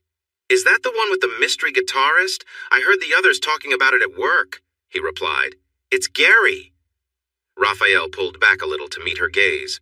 "What, the guitarist? That's our neighbor?" Sam smiled and nodded. "Selena Moreno wants to record an album with him. They are having dinner together tonight. Emma was supposed to join them, but she had to work." Raphael hugged his friend tightly, thinking about this situation. He usually stayed out of other people's problems, but he felt Gary might want to know that the man was giving Selena drinks. He was surprised Gary hadn't tried to take a chance with her. "You're a bit tight. You're squeezing me," Sam said. "Oh, I'm sorry," he replied, letting her go. Sam grinned mischievously. "I guess you'll have to make up for it." Raphael chuckled softly. Then he picked her up and carried her to the bedroom. He understood what she wanted. Emma stood in the quiet apartment and felt a little sad. She also felt bad about celebrating her success at the cost of someone else's troubles. She was feeling guilty about enjoying a hug from Dennis and that kiss. It was nothing special, really. Just a simple congratulatory kiss between friends. But he shouldn't have done it. She knew that if she had been sober, she would have stopped him. Emma remembered how Raphael didn't like Dennis giving her drinks. She winced, realizing he was right. She should have said no. She could have toasted with water instead. Looking at the clock, she noticed how late it was. Gary wasn't home, but he was probably having fun with Selena and Greg. More guilt hit her. She should have been there for him. But if she had, she would have missed her big opportunity at work. Besides, Gary knew she needed to go. He told her it was okay. Feeling confused and tired, she made her way to the couch to wait for Gary. But as she sat down, the room spun around her. When it stopped, she took a deep breath and smelled something. Perfume. Emma didn't wear perfume. Had Gary brought someone back to their apartment, Jasmine? That woman had been eyeing Gary at the grocery store. She probably helped him carry the groceries home, something Emma should have done. She stood up, her thoughts racing, and the waves of guilt and doubt weren't making her feel any better. Time to go to bed. Alone. Gary woke up on a couch, feeling something soft resting on him. He stretched, thinking it was Emma, but when he touched her, he realized she felt different. Suddenly awake, he looked down to see Jasmine smiling at him. Can I get up, please?" he said softly, noticing Selena and Greg sleeping on the opposite couch. She slowly moved away, clearly enjoying the moment. As Gary stood up, he bumped into the coffee table, rattling some glasses. There were wine glasses for Selena, Greg, and Jasmine, and just a regular glass of water for him. He looked at the wall clock and felt relieved. He still had time to go home and take a shower before visiting clients for bookkeeping. "Sorry, good morning, I have to go. I didn't mean to stay over," he said, a little embarrassed. Selena stretched and smiled at him. "Last night was fantastic. I haven't felt this inspired in years." She turned to Greg. "How many songs did we finish?" Greg was still waking up and looked tired. 8, no, 9, I think," he said with a yawn. "Not counting the new one?" Selena asked cheerfully. Greg nodded. "Right, not that one." He yawned again. Selena's smile was bright. "When can we meet to work on the studio album?" Gary looked at his busy week ahead. He had client visits today, and since this was exam week, they'd have to wait until the weekend. Then he remembered that Saturday was not free anymore because Emma had new shifts. I guess Saturday is free now. We have exams this week, so it'll have to wait until then," he said, glancing at Jasmine, who nodded, knowing to focus on their work. She turned to Selena and said, "Thank you for a wonderful evening. Watching the creative process was inspiring. I can't wait to hear the finished album." Jasmine smiled, and Selena beamed back.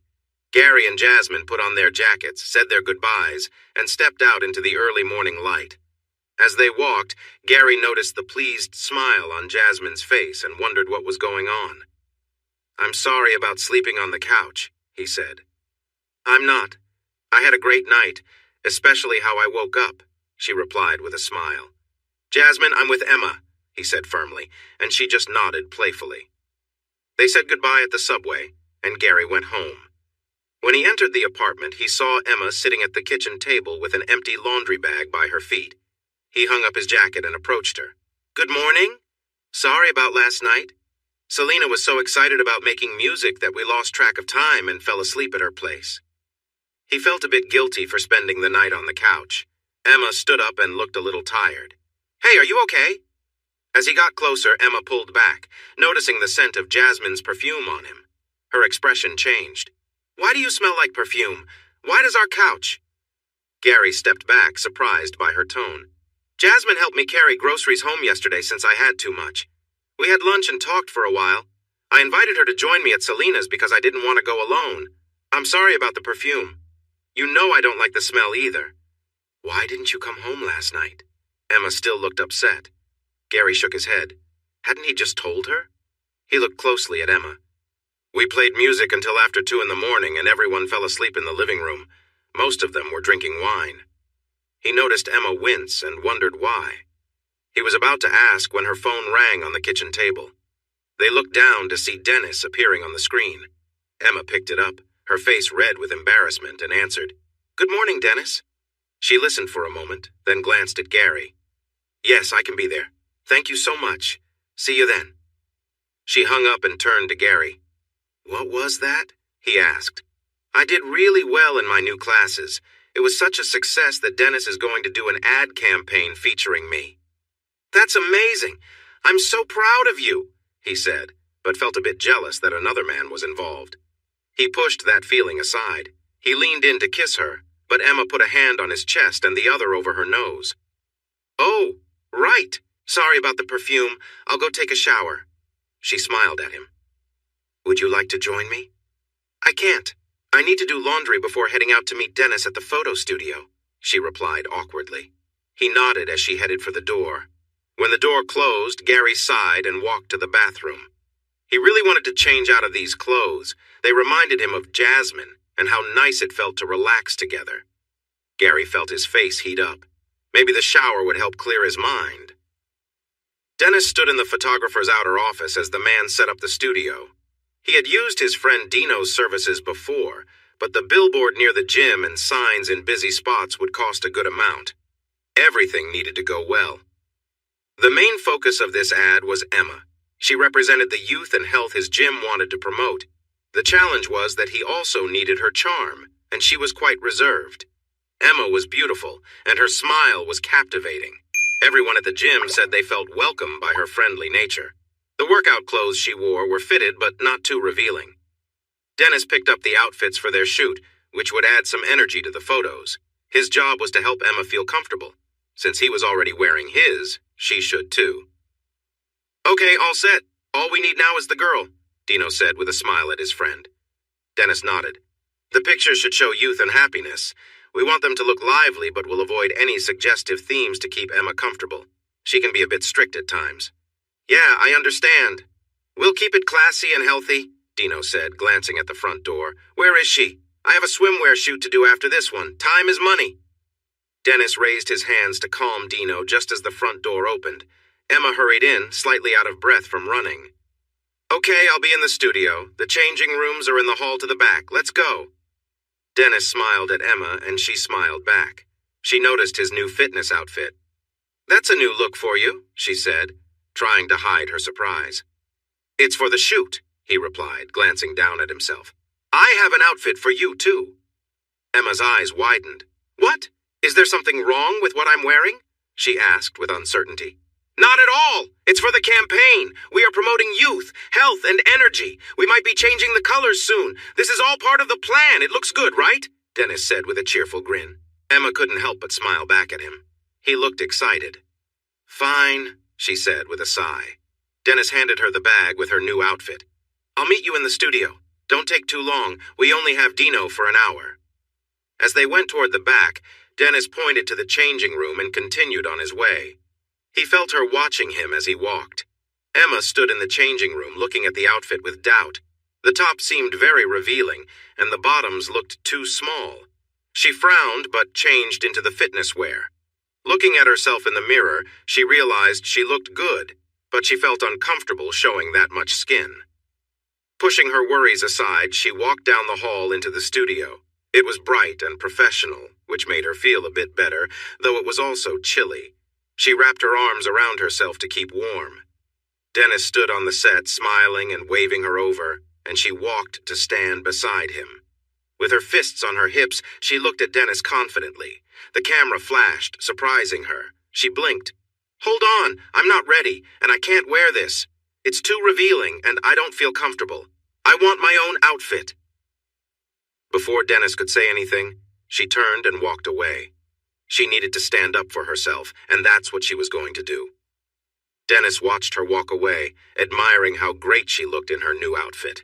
Just then, Dino signaled for him to come over quickly. Dennis went to find out what was going on. "What's up?" "I can't believe it, but I got an amazing shot of her in one try. The only issue is her expression. She looks too serious. If you can make her smile, I can put her smiling face on this body, and you'll have a great ad for the billboard," Dino said. "You can do that?" Dennis asked, and the photographer nodded. "That would be amazing. How soon can you have the billboard ready?" Dino smiled. "I know someone who can finish it by the end of the week." "Perfect," Dennis replied. When Emma came back to the studio, she looked much more at ease. "Let's have some fun with this," Dennis said, adjusting his pose to match one Emma had done earlier. She jumped next to him and copied the pose. The lights flashed, and Dennis showed off several silly bodybuilder poses while Emma giggled and tried to keep up. Dino snapped away, capturing their joy. "Calm down a bit, clown. Let's get some genuine smiles now," Dino called, and they relaxed into more natural poses. The flash caught their playful moments until the photographer announced to stop. Dino approached Emma with 2 clipboards in hand. He passed one to Dennis. "That was great! Emma, with your smile, you could really shine. If you ever want to try modeling, just let me know." He handed her the clipboard. Emma smiled and looked at the form. Dino pointed to it. "This is a model release form. Just take it with you when you change and leave the signed copy at the front desk when you leave." She nodded and walked away to put on her warmer clothes. Once they were alone, Dennis turned to Dino. "So?" The photographer shook his head in amazement. "Honestly, she's just too picture-perfect. I think the second photo of her will match the first just right. She was a bit too cheerful in the others, though, you goof." Dennis chuckled and shrugged. "But you got a great shot." Dino nodded. "Good. Start on it as soon as you can. If possible, I need that billboard up by the end of the week. The bus stop ads can go up the week after. He checked the time. I need to change now. You need to get her out of here before my next group arrives. They can be a handful. Darn it, Dennis muttered as he hurried away. Emma shivered again as she zipped up her sweater. That studio was so cold. She put her outfit back into her gym bag and noticed the light gym clothes Dennis had lent her. She stuffed those in too, planning to return them later. Picking up the clipboard, she discovered the pen was out of ink, so she wandered out to the front area. Dennis wasn't there yet. She set down the clipboard and searched for another pen, but there were none around. Her phone buzzed, and she saw a text from her mom. She had wanted to call her, but they were trying to save money on their bills. She told her friend she would call later with some news. Dennis hurried into the office, smiling at Emma. Do you have lunch plans? Emma knew Gary would be at his part-time job, and she didn't want to be alone in their apartment. No, I'm free. Dennis took her arm and quickly led her outside. When she looked at him strangely, he explained, Sorry, I know a great lunch spot, but it gets busy, especially on weekends. He hailed a cab and took them to a nice area with small shops and charming restaurants. They found a table for two by a window overlooking the busy shopping street. When he offered her wine, she declined. No, thank you. I had some last night and it didn't sit well with me. I'll just have water with lemon, please. As she sipped her water, she watched stylish people dressed in fancy clothes, driving by in their nice cars or strolling through the shops. She felt a bit mesmerized by it all. Dennis observed her with a smile. What's on your mind? You're going to get used to places like this and enjoy the finer things in life just like you deserve, he said. Emma looked at him, surprised that he thought she belonged in such a crowd, so different from her simple beginnings. She noticed a graceful woman walking out of a shop with shopping bags and wondered what it would be like to have the freedom to buy things whenever she wanted. Would it make her happier than she felt with Gary? Dennis watched Emma deep in thought and felt he was making progress. He knew that getting her to think about a better life would lead to even bigger things in the future. Later that day, Gary returned home by 4, feeling good about finishing work an hour early. He climbed the stairs thinking of Emma and hoping she had a great day at the photo shoot. He felt proud of her. Grinning, he opened the door to find the apartment empty. She hadn't mentioned being out all day. He heard a noise in the hallway and quickly opened the door. Emma? 2 people, a pretty blonde woman and a tall man with dark hair, were passing by with grocery bags and stopped to look at him. The woman smiled at him. Oh, you must be Gary. I'm Sam, and this is Raphael. Hi. I was expecting Emma to be home by now, he replied. Maybe she's out with Dennis again, Raphael suggested playfully. Raphael, Sam scolded him. You mean Dennis, right? Gary asked with caution. Sam laughed lightly. Yeah, I guess she doesn't know many people who would fit that description. Noticing Raphael was captivated by Sam's smile, Gary said, Dennis is her boss, but I can see why you describe him that way. He's helping her career. Gary felt uneasy at this thought. Like getting her tipsy from wine? Raphael chimed in. Raphael, really? Sam said, surprised. Gary looked closely at the tall man. Is that what happened? She seemed off this morning. She doesn't usually drink. Raphael nodded. He took out his phone and quickly sent her a message. He noticed the couple waiting for her reply. When his phone pinged, he read the message and paused for a moment. She had 3 classes on Sunday, too. She wouldn't be home until after 10. That meant they had almost no time together on weekends. He sighed, feeling disappointed. He replied, Proud of you. Love you. See you tonight. Well? Sam asked. Oh, Emma now teaches fitness classes on Sundays, too. She won't be home until late, Gary explained. Does this mean you don't have dinner plans? Sam asked with a big smile. Raphael looked surprised. Gary noticed their exchange and tried to make an excuse. I'm okay. I'll just heat up some leftovers. Nonsense. You should have dinner with us. It's the friendly thing to do, she said with a grin and shot a look at Raphael. Please join us, he said. But Gary could tell he was only saying it to avoid Sam's disapproval. He smiled. If it's not too much trouble? Not at all, but you'll need to bring your own chair, Sam said sweetly. Gary nodded. I just got back from work, so I need to clean up. What time should I come over? How about 7? Sam suggested, and Gary agreed. "See you then." "Thanks," he said, watching which door Rachel went to for knocking later. Sam smiled and pointed to the door. Gary waved goodbye and went inside. After spending all day in small, musty rooms of shops, he often felt a bit off. At least he felt good about helping his clients manage their expenses, and their records were looking much better. His goal of teaching them to be independent had a downside. Some might not need him anymore, which could create problems for his income. This made him think about how he wanted to earn money with his music. He wasn't sure if it would change how he unwound after work, but he felt there was no choice. He took off his jacket and sniffed it. It smelled of various shops and a hint of Jasmine's perfume. He realized he had time to do some laundry before having dinner with his neighbors. As he emptied his pockets, he felt something stiff inside. He pulled out some folded papers and spread them flat on the kitchen table. He realized this was the document Stefan had left for him to sign. Gary frowned, feeling puzzled because he hadn't put this in his jacket. Thinking it over, he suspected Selena might have done it since she was eager for him to work with her. He remembered Stefano saying he would pick it up in the morning, and he hoped Selena didn't get into trouble. He started reading it, but it quickly became difficult to understand, so he put it in his backpack to take to school. He planned to show it to one of his teachers who knew about contracts and could give him advice on whether to sign it. Gary took a quick shower and slipped into his sweats to do the laundry. He added his jacket to the bag and headed to the basement. Laundry time, yay. Selena felt happy all day. She and Greg listened to the music recordings, and they knew they had a great album coming. This would really help her career. The songs she picked were already exciting to fans, but with Gary's special touch, it felt like a whole new album of hits. The idea of adding a new song was fantastic, but she was unsure whether to call it a greatest hits album or a collection of favorite reimagined songs with a bonus track. She smiled to herself, glad to have this happy problem.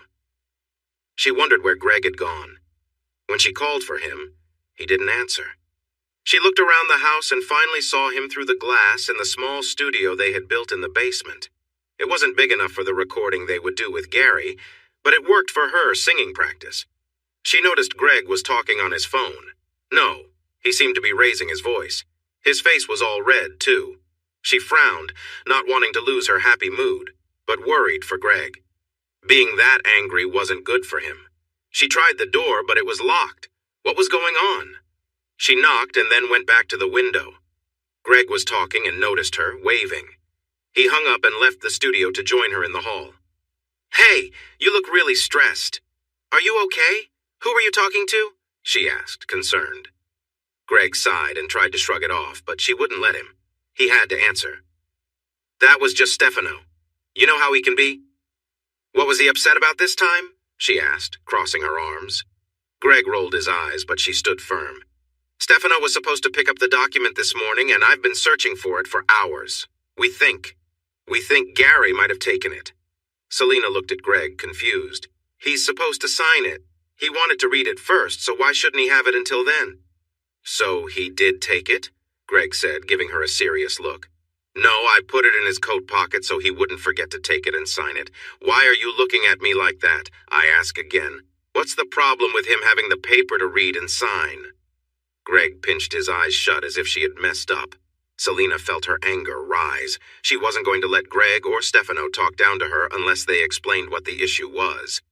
"It's an important paper with Stefano's official seal. It should stay with either him or me." Selena crossed her arms. "Why?" "I already told you why," Greg snapped. "No, you told me what you wanted to happen. You didn't say why Gary can't take the paper to look over and sign. That's what we asked him to do," Selena insisted. "You know what? I'm done with this today. First, Stefano is yelling at me, and now you. Forget it, I'm going out," Greg shouted, then marched upstairs. Selena hurried after him. "You didn't answer my question," she said. He glared at her, grabbed his jacket and keys, and left the house. Selena stared at the closed door. She rushed into the living room and grabbed her phone to call Greg, but he wouldn't pick up. Then she called Stefano to get an answer, but it went straight to voicemail. He never replied to her messages, so she didn't bother leaving one. Selena plopped down on the couch, laid back, and stared at the ceiling, feeling frustrated. So much for her happy mood. Gary knocked on his neighbor's door, holding a kitchen chair in one hand and his guitar case in the other.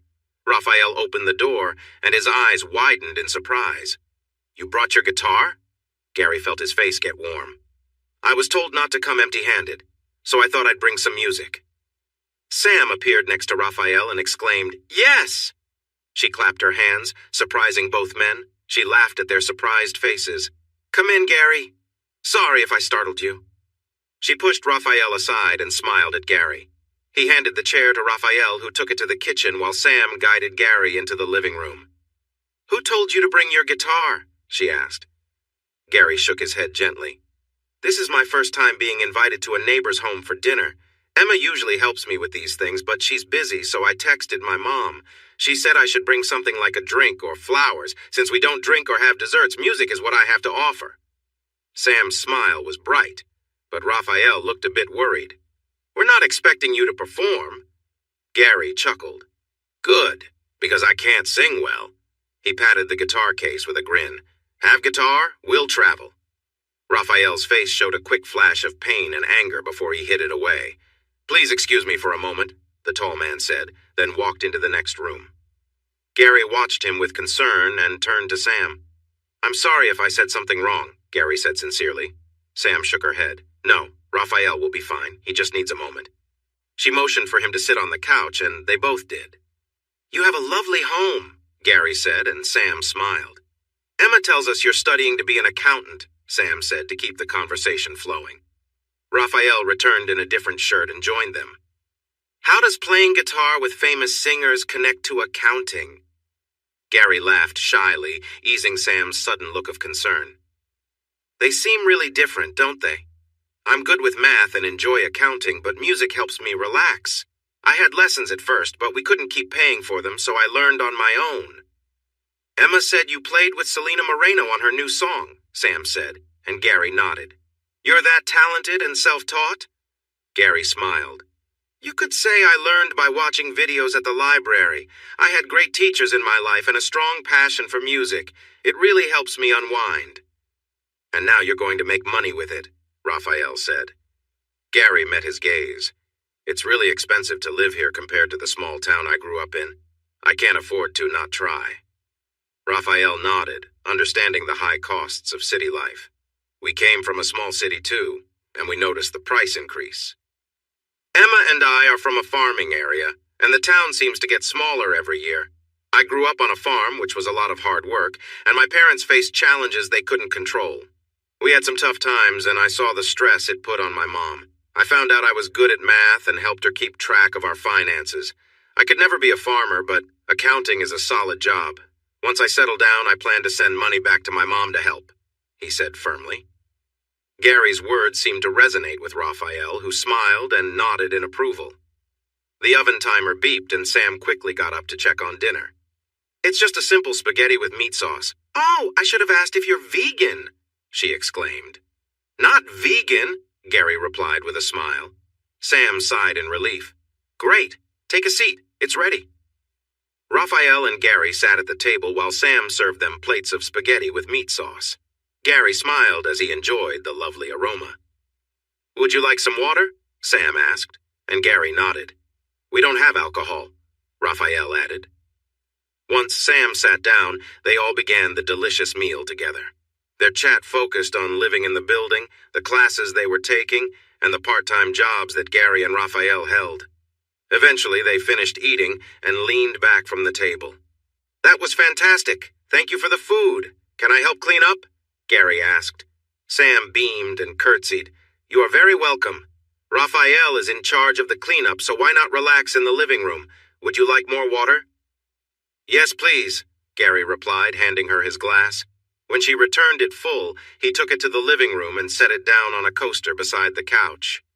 Sam joined him on the couch, her face bright with a smile. "How did you meet Selena?" Gary smiled, feeling a bit shy. "I started going to Rocky's on Thursdays for the open mic nights. I just wanted to get over my shyness." "You get shy?" Sam said, surprised. Gary nodded slowly. "Yeah, I'm pretty quiet. I don't like being in the spotlight." Raphael sat down in an old armchair next to them and nodded to Gary. "Did being on stage help with that?" Sam asked. He smiled softly. Yes and no. It took me a while to feel comfortable playing for the usual crowd. The most people I'd seen there was 18, but then one night, it was a packed birthday party. Selena's night was the busiest, with maybe 60 people. It made me nervous, but Emma helped me out. Can you play something for us? Sam asked, bright-eyed. Gary smiled and nodded. I'd love to.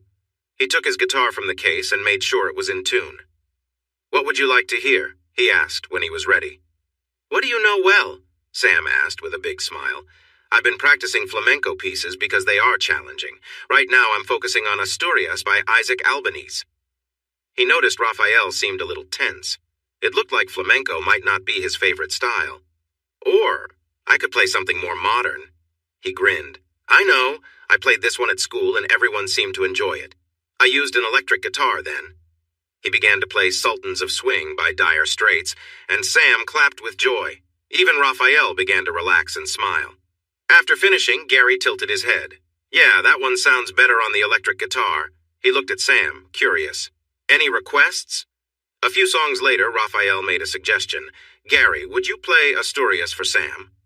Seeing Raphael looking more relaxed now, Gary replied, Sure. He took a deep breath and closed his eyes, ready to play.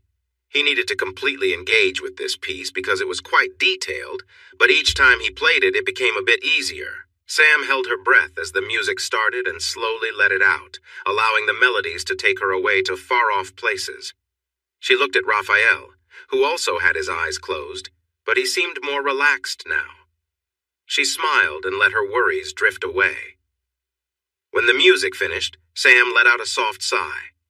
That was beautiful, Gary. Thank you for playing for us, she said. It was my pleasure. Thank you for a wonderful evening. I should head home and get some rest because I have an exam tomorrow, he replied as he carefully put his guitar back in its case. Sam stared at him, surprised. Shouldn't you have been studying tonight? He smiled and shook his head. I don't try to rush things the night before. I've learned that's not very helpful. I make sure to learn everything weeks in advance and review it the week before to keep it fresh in my mind. That's smart, said Raphael. You only say that because it's how you study, Sam teased. Gary chuckled as he looked at them both while getting up. And with that, I wish you a good night. Raphael stood and shook Gary's hand. You play beautifully. Gary looked into his eyes and seemed more relaxed about something. Thank you.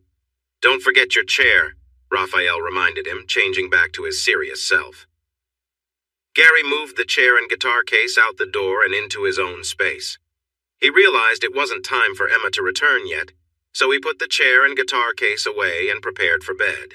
He tried to stay awake, but he was more tired than he thought, and soon fell asleep with the lights on. He woke up hours later to find the lights off and Emma softly breathing nearby. She looked so peaceful in the gentle light from the window, and he didn't want to disturb her. There was always the morning. Chapter 6. Exam week was busy for Gary.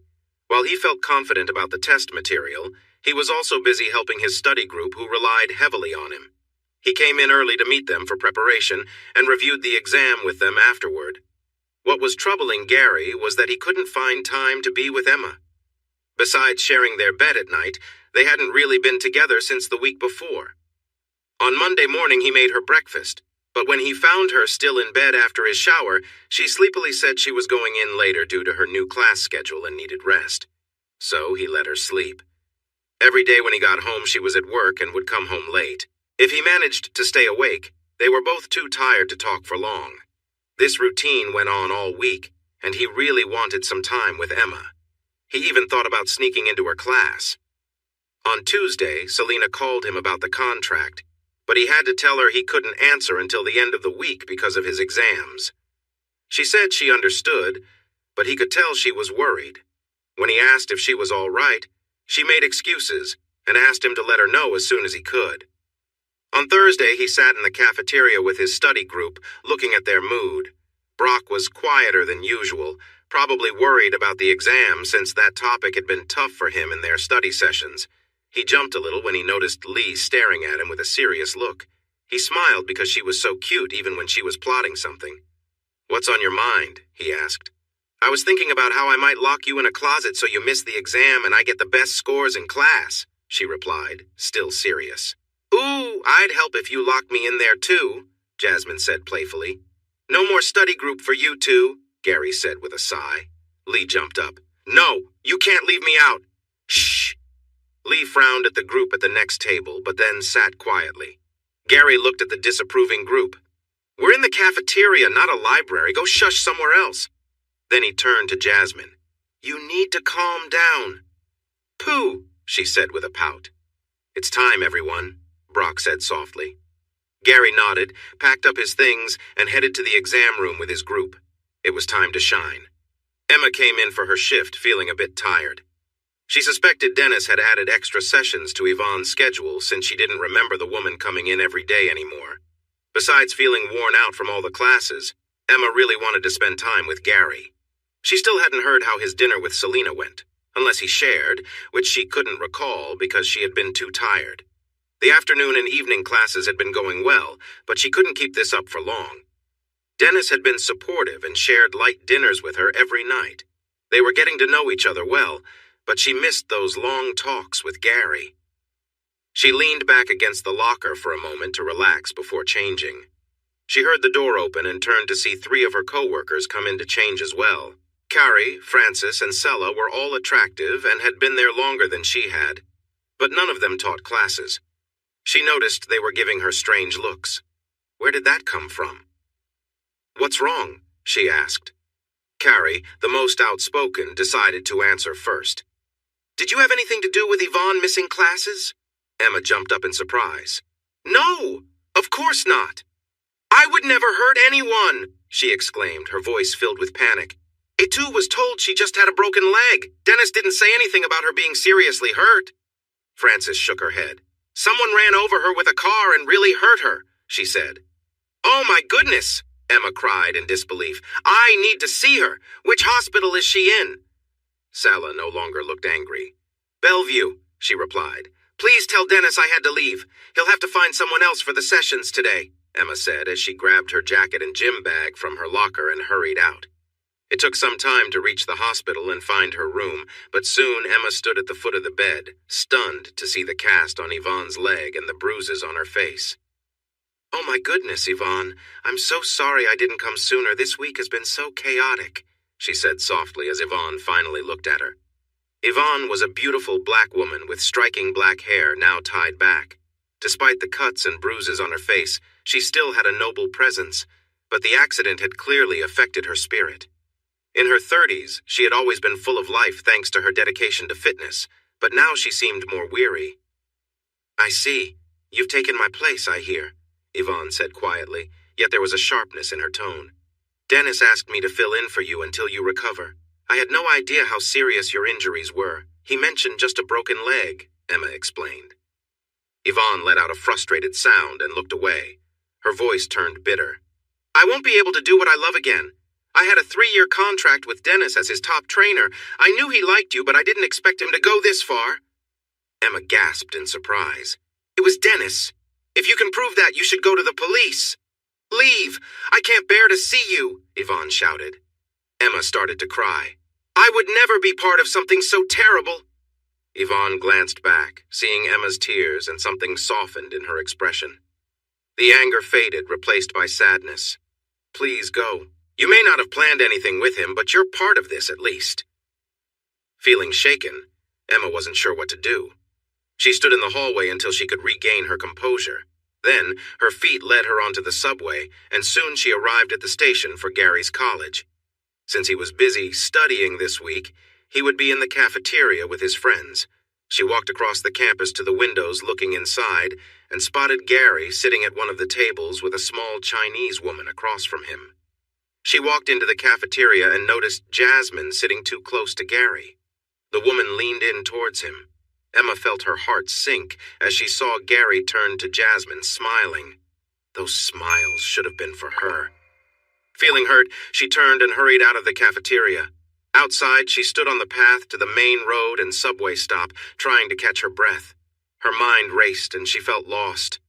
Suddenly, Gary caught up to her and gently turned her to face him. He was breathing hard and looked worried.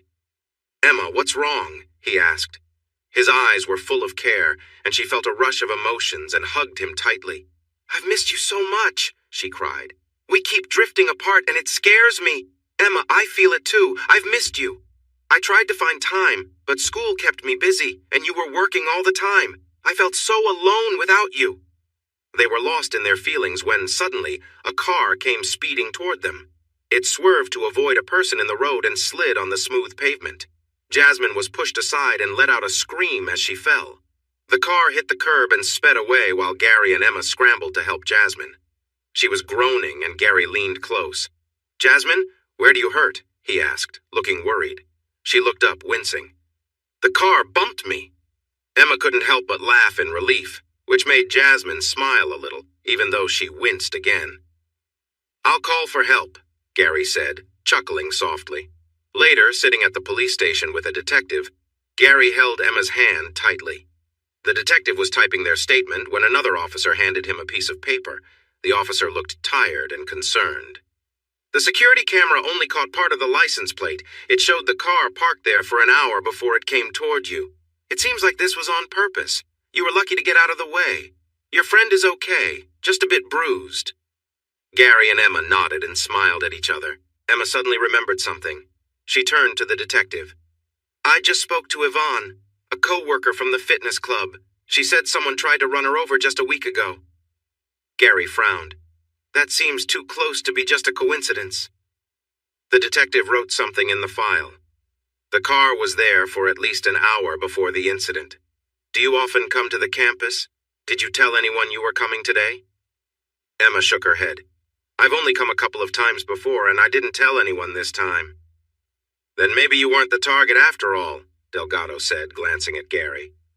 "Do you have any rivals who might want to harm you?" Emma chuckled, and the detective looked at her. She explained, "Gary is too kind to have enemies." Gary seemed ready to argue, but then sighed and nodded. "I can't think of anyone who would want to hurt me." Emma frowned. "What if it's a fan of Selena Moreno?" The detective raised an eyebrow. "You need to explain that." "Gary plays guitar for Selena on her new live single. Maybe one of her jealous fans found out who he is," she said, and Gary looked doubtful. Delgado examined Gary closely. "That was you?" "Yeah, I played for her and ended up on the radio. I doubt someone discovered it was me and targeted me for a hit and run. We've shared this with so few people, and none of them would do something like this." The detective observed Gary and made another note in the file. "We'll check the partial license plate for a tan 80s Oldsmobile and contact you if we get any information. For now, be careful when crossing the street. The person could still be nearby," the officer advised. Gary got up and helped Emma to her feet. "Thank you, Detective." The man nodded and turned away.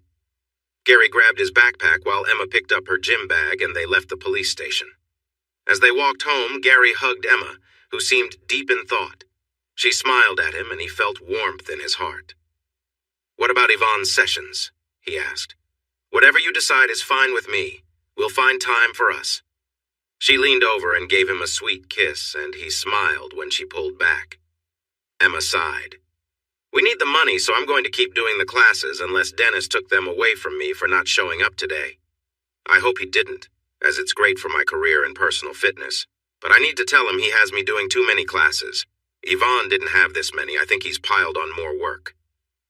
"It's one thing to cover for Yvonne while she heals. It's another to take advantage of me." Gary hugged her as they walked. Emma looked over at him. "I'm sorry we didn't talk about this sooner, but how was your dinner with Selena?" Gary smiled, remembering the details he had shared with her earlier this week, but she looked too tired to recall. Dinner went well, and afterward they talked about what songs to include on the album. Her agent, Stefano, left a contract for Gary to sign, but he couldn't understand it. He had an appointment tomorrow with a business law professor who offered to help him review it. If it seemed fair, he would sign it and maybe earn some money for next year's tuition. Gary looked into Emma's eyes.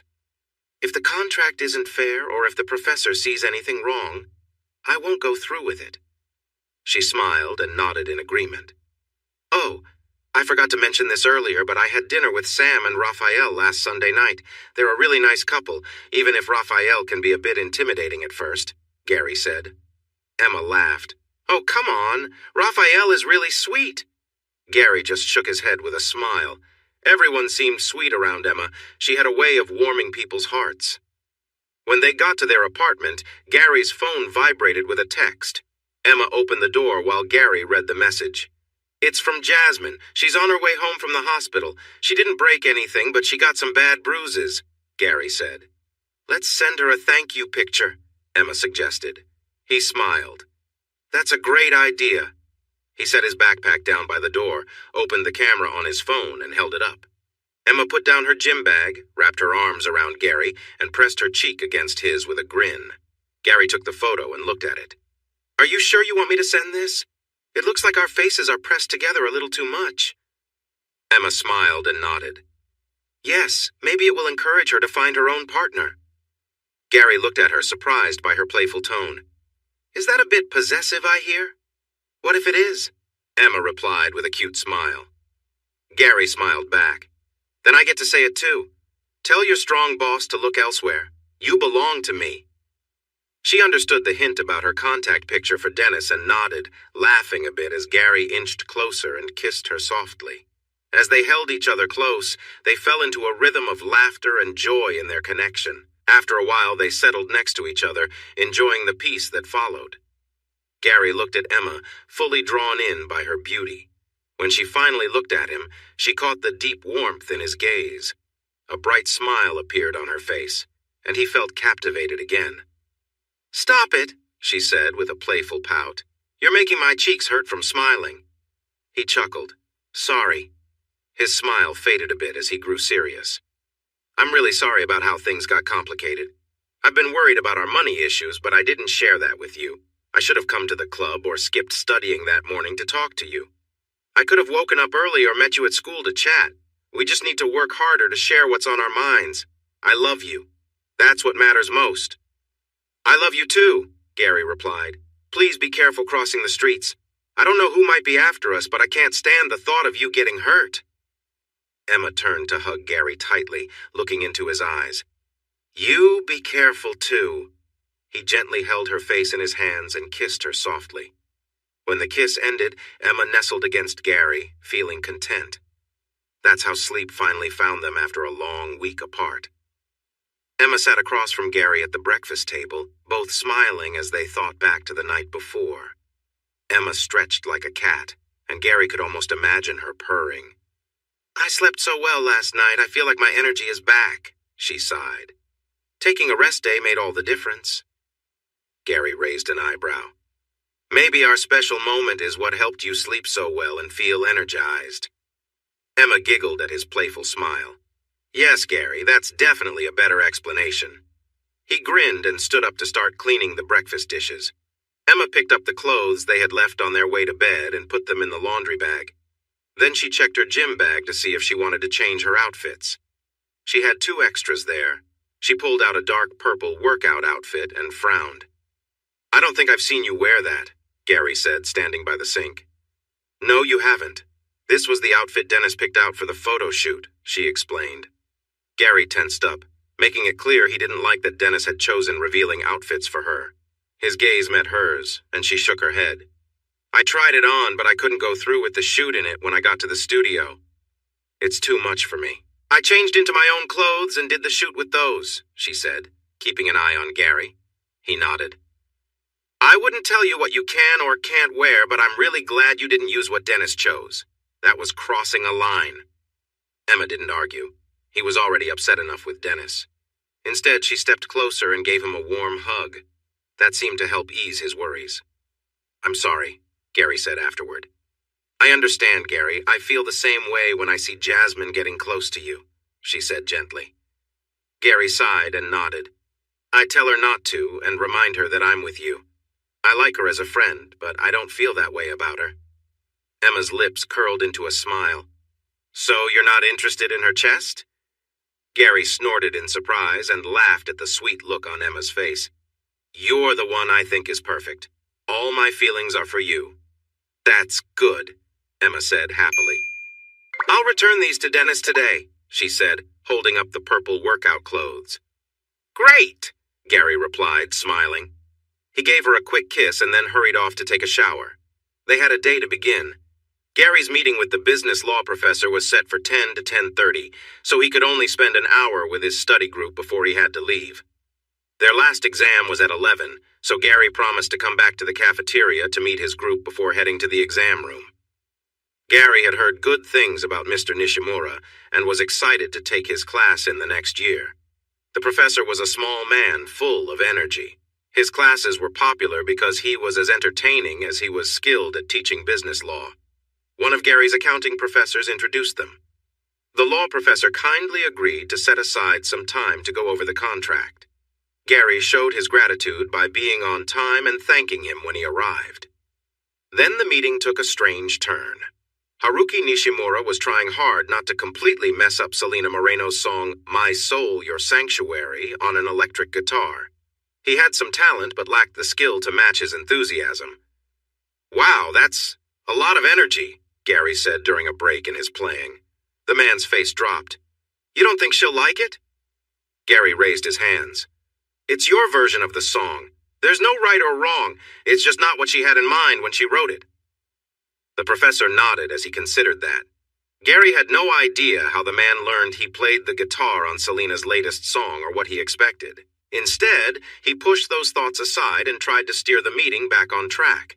He had only 30 minutes with the man and hadn't expected to be caught off guard by an unexpected audition, especially with the professor's wife and daughter in the room. They were looking at Gary like he was famous. It was making him feel uneasy. "I've been asked to do a studio album with Selena Moreno." "That's so exciting," Mrs. Nishimura exclaimed as her daughter's smile grew bigger. Yes, but I have a problem. I got a contract to sign and I don't understand its wording." "I can't tell if this contract is fair," Gary said. "You have to help him," Mrs. Nishimura urged her husband. He replied in Japanese, and her voice got higher as she shouted back angrily and waved her hands towards the guitar. The professor sighed and slowly took off his guitar strap. "All right, give me the contract and I will take a quick look." He saw his wife's hopeful expression, then turned to Gary. "While I do that, play something for them." He took the contract from Gary's hand and handed him the guitar. "Oh, I guess I could play something for you." "Play My Soul, Your Sanctuary like Selena wants," the teen asked eagerly, and her mother nodded in agreement. Gary quickly checked the guitar. 3 of the strings were out of tune. "Okay, I've never played that song on an electric guitar, but I'll give it a try." The woman looked at him in confusion. He tested the sound on the strings with a short scale, and the younger girl squealed a little until her mother held her hand. He glanced at the professor, but his head was down, busy writing notes on the contract, so Gary started to play the song softly as the amp was a bit too loud for the small room, and the volume was set low. He closed his eyes and focused on the music. Playing the song on an electric guitar felt different. The instrument responded well, but he wasn't sure how to make it sound as rich as his acoustic guitar. Still, he did his best. When he played the last notes, he opened his eyes and saw the professor looking at him with a serious expression. His wife and daughter seemed excited. "You play so beautifully," Mrs. Nishimura said with a sigh. Gary smiled back. "Thank you." He looked at the professor. "Your guitar is wonderful to play, but I'm not used to electric guitars." "Your guitar?" Mrs. Nishimura asked, surprised as she turned to her husband. Then she looked back at Gary. "Haruki doesn't own a guitar. Is this not yours?" Gary felt taken aback, unsure how to respond, but he simply shook his head. All he had was honesty. He glanced at the professor, who was becoming a bit red. He hoped he hadn't made a mistake. "You don't have an electric guitar and you play for Selena Moreno?" the professor's wife asked in surprise. Gary smiled shyly. "I have an acoustic guitar. Greg Yossman lent me an electric one when I played with them at their place." He noticed the young girl looked impressed when he mentioned Greg's name. He admired the shiny black finish of the Gibson guitar, the beautiful inlays on the fingerboard, and the gold details. "It's gorgeous and plays so well." Mrs. Nishimura said something sharply to her husband, and he looked at her in surprise before responding. His wife stayed quiet, but both she and their daughter were giving him disapproving looks. Gary finally jumped in to try to ease the tension. "About the contract?" Haruki's face was serious. "Do not sign this." Gary blinked in surprise. What? This contract is crafted mainly for the management company's benefit. The terms are vague. Costs are listed as deductions from earnings but are not clearly known. I would be surprised if you received fair pay for your work under this agreement. I truly hope Miss Moreno didn't sign something similar. She should check her contract and finances, he said. Gary felt deflated. His plan to work with Selina and earn money for his course felt ruined. Mr. Nishimura noticed his expression and placed a hand on Gary's shoulder. All is not lost. I made notes for you to suggest changes to make the contract fairer. You just need to negotiate for a better deal. Gary forced a smile at the professor. Thank you, but I doubt the man who gave me the contract will want to discuss changes. I understand I can't sign this, so I won't be working on the album. He took a deep breath. It's okay. I really appreciate your help with this. He returned the guitar to the professor, took the contract and notes, and smiled at the two women, who looked at him with understanding. As he stepped into the hallway, he heard raised voices again. It was the wife and daughter arguing with the man. Gary was glad he didn't know how to speak Japanese. He walked to the cafeteria and found his study group there, except for Jasmine, who was resting at home. She would be taking a makeup exam soon. Brock was smiling, which made Gary feel more confident than before their tests. Lee turned to him, her smile fading as she saw his expression.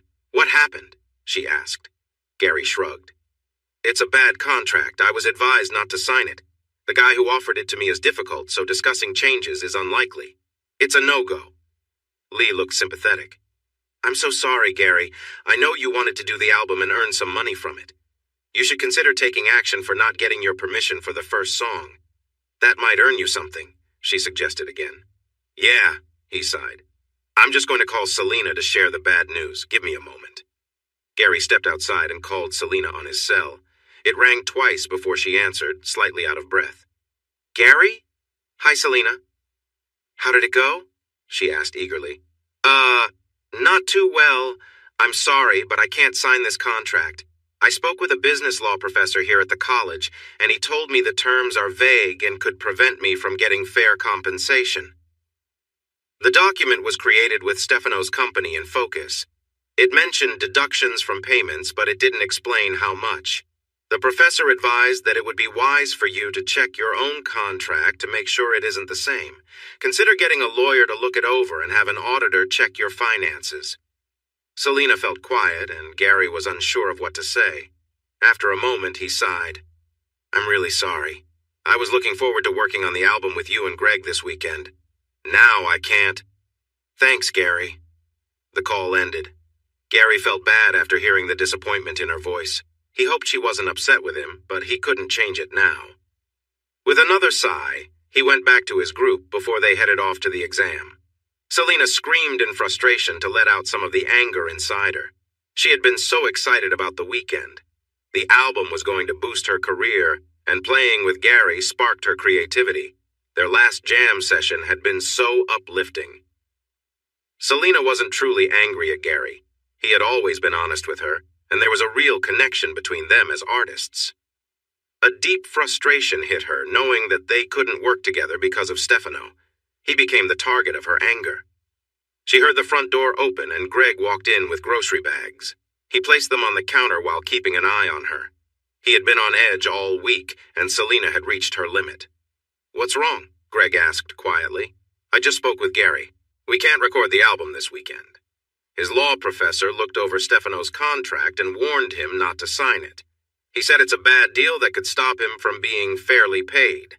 The professor suggested we check our contracts too and have our finances reviewed. Every time I've mentioned this, Stefano has reacted badly. Hearing this from someone else makes me more certain I need to act. I'm reaching out to a law firm and an accountant today. Greg frowned at her. So, some kid thinks he can't understand a contract and we're going to risk our reputation and relationship with our agent, who has always supported us? Selina leaned back, surprised by Greg's harsh tone. This isn't just some kid. It's Gary. He has been honest since the night Stefano took his music for me. He hasn't been paid for that. He never agreed to it, and if he wanted to, he could take action against us, but he hasn't, right? Just give him a little time, Greg snapped back. What is wrong with you? Selina asked in disbelief. Why are you siding with Stefano instead of us? He could have changed your contract too. I'm going to confirm this with a lawyer and an accountant. If Gary's contract was the only issue at hand, we would move on. Don't do this, Greg suddenly begged. It's going to happen. The real question is, whose side will you be on? She said, her heart racing. Greg's face changed. He turned to leave. You're so stubborn, he muttered as he stormed out of the house again. Selina felt angry, frustrated, and a bit scared, but she refused to let that stop her from finding the answers she sought. Gary watched Lee happily dancing around the cafeteria. She seemed really excited about how she did on the exam. Brock, however, looked very down. Gary caught his eye. What's wrong? You were so sure before. Oh, that wasn't about the exam. I was thinking about a guy I met last night. He was something special. It was hard to forget. Lee listened intently to Brock's story, but Gary raised his hands to stop him from going further. Too much information, please! Brock laughed. Oh, Gary, you're too funny. Gary gave him a serious look. How did the exam go? Brock's laughter slowly faded, and he sighed. I think I passed, but not by much. Gary looked at his study partner in worry. But you said you understood everything. Another sigh came from Brock. I thought so too, but during the exam I just blanked out. My mind wandered elsewhere. Gary shook his head tiredly. That won't help you when you're looking for a job at an accounting firm, or maybe it will. Brock laughed as he met Gary's gaze. You're the best, Gary chuckled. Come on, let's review so we can all enjoy our weekends. He smiled at Lee. I'm sure Brock is eager to continue his fun activities. Brock was almost giggling as he looked at Gary with a big smile. You never let me down, Mr. Truman. After an hour, Gary finished reviewing the material with Lee and Brock, who quickly said their goodbyes and rushed off to enjoy their weekends. Gary felt a twinge of disappointment as he realized his weekend plans were now dashed. He hoped Selina was all right, and had taken the professor's advice to check her contract and notes. As Gary packed his books, he noticed Mr. Nishimura approaching with a briefcase in one hand and a guitar case in the other. The man had a serious expression. Hi, Mr. Nishimura. Are you heading home for the day? He asked. Mr. Truman, you're not very good at hiding the truth. Has anyone ever told you that? Mr. Nishimura replied grumpily. Gary recalled the man's wife asking him about the guitar. He forced a smile. It takes more than one person to make a plan. You didn't tell me what role I was supposed to play. Would it really have mattered? Haruki asked. Gary shook his head. No, you're right. I'm not good at hiding my feelings. I'm really bad at lying. The professor finally smiled. That isn't always a bad thing. I can usually keep a straight face, but my wife can read me easily. She manages our money and had no idea I bought the guitar. That's why I kept it a secret. He leaned the guitar case against the table. Gary looked at him with interest. If you didn't buy it, where did it come from? From something else my wife wouldn't like. She doesn't know I played poker at a friend's place with some visitors on Wednesday night. While she was at her book club, I decided to join in. At the very end of the night, I got lucky and had a winning hand. One of the guests didn't have enough money, so he put the guitar in the game. I won $25,000 that night. How much is the guitar worth? Gary asked. Haruki shrugged. We looked it up and it's worth about $5,000. Gary remembered how nice it sounded and nodded. It was a fine instrument. Now I have a problem. My wife is upset with me for gambling and lying about the guitar being yours, the professor said. Gary wasn't sure where this was leading, but he nodded. My wife and daughter told me that I can only make things right if I give you the guitar. What? They believe, and I agree, that you will take better care of it than I ever could, Haruki said with a sigh. Gary leaned in closer, wanting to keep the conversation private. You really can't give me a $5,000 guitar? He whispered. The man looked at him. It didn't really cost me. You're not one of my students right now, and my family will only talk to me again if I do this. Gary stared at him in disbelief as the man took out his phone and snapped a selfie with a big smile next to Gary, who smiled back without thinking. You really play beautifully. Please take this for my family, the professor said, shaking Gary's hand. As the professor walked off with his briefcase, Gary almost called out to remind him about the other case. He still couldn't believe what had just happened. Gary didn't want to open the guitar case in the cafeteria, so he secured his backpack and picked up the guitar case. It felt heavier than his acoustic one. The weight made it all feel more real to him. He decided to take it home until Mr. Nishimura changed his mind. He left the cafeteria and walked across the campus toward the subway entrance.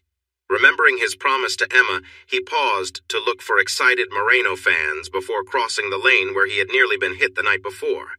There was no traffic tonight.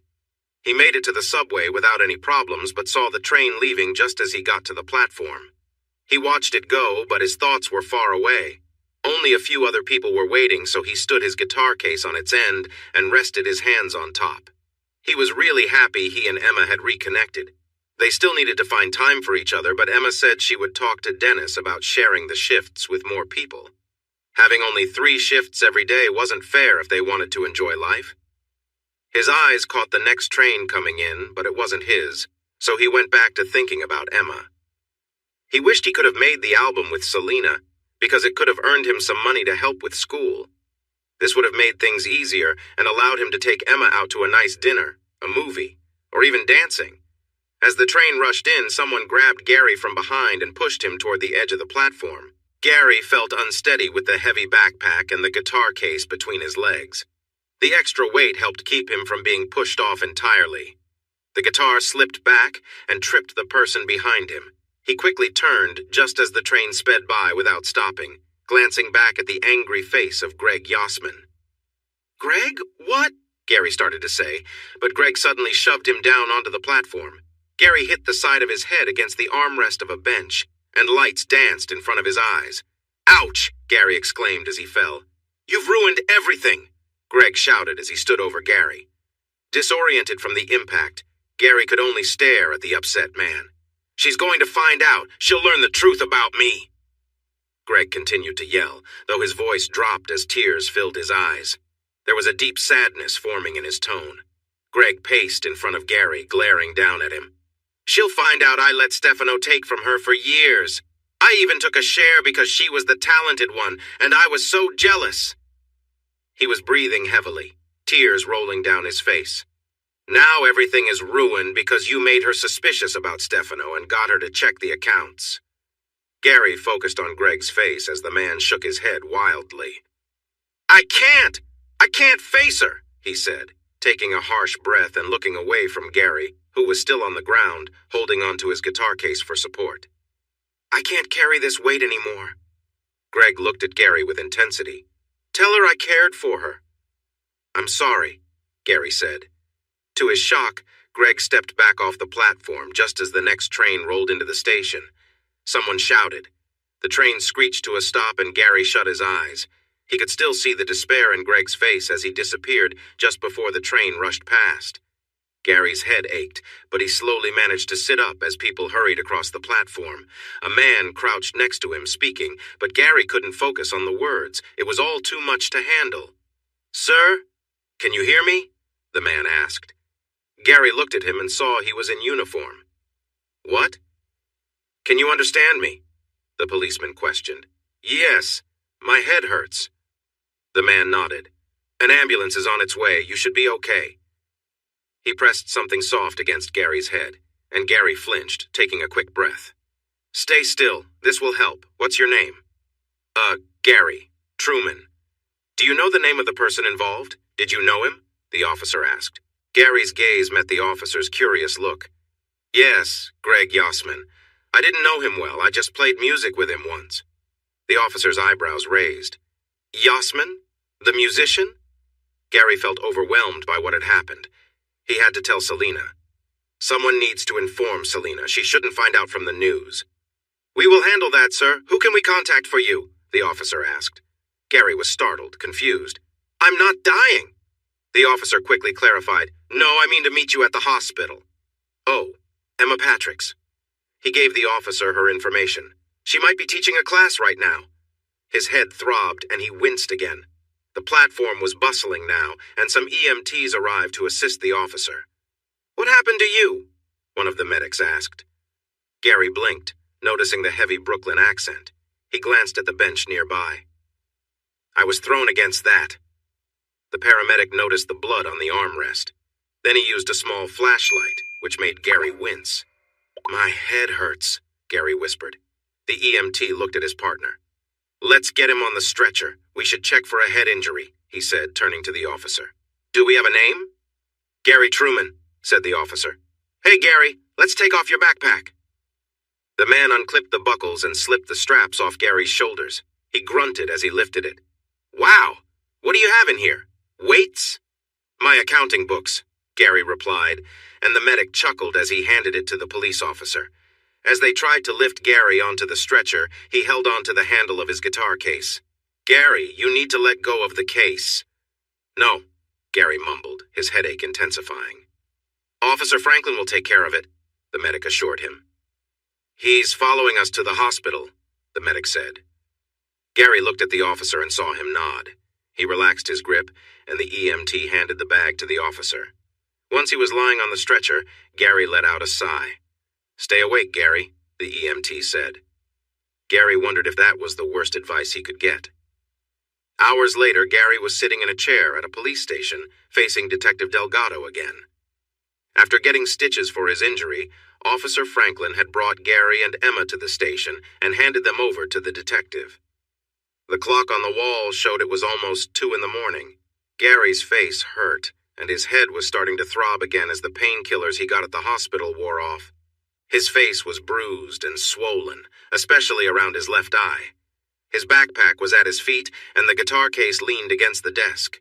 He rested his foot on the case, but still felt upset about having it. If it hadn't been for the heavy books in his backpack and the guitar case getting in the way, Gary could have been in a much worse situation. On this awful night, the only good thing was Emma, sitting next to him and holding onto his arm. Her support was a great comfort. Beside Emma was Selena Moreno. She had arrived shortly after Gary and Emma. They had hugged and cried together, and being with her seemed to help. Selena's eyes were still a bit red from crying, but she was managing to stay strong now. Detective Delgado looked at Selena. "Did Mr. Yosman drive a tan 80s Oldsmobile?"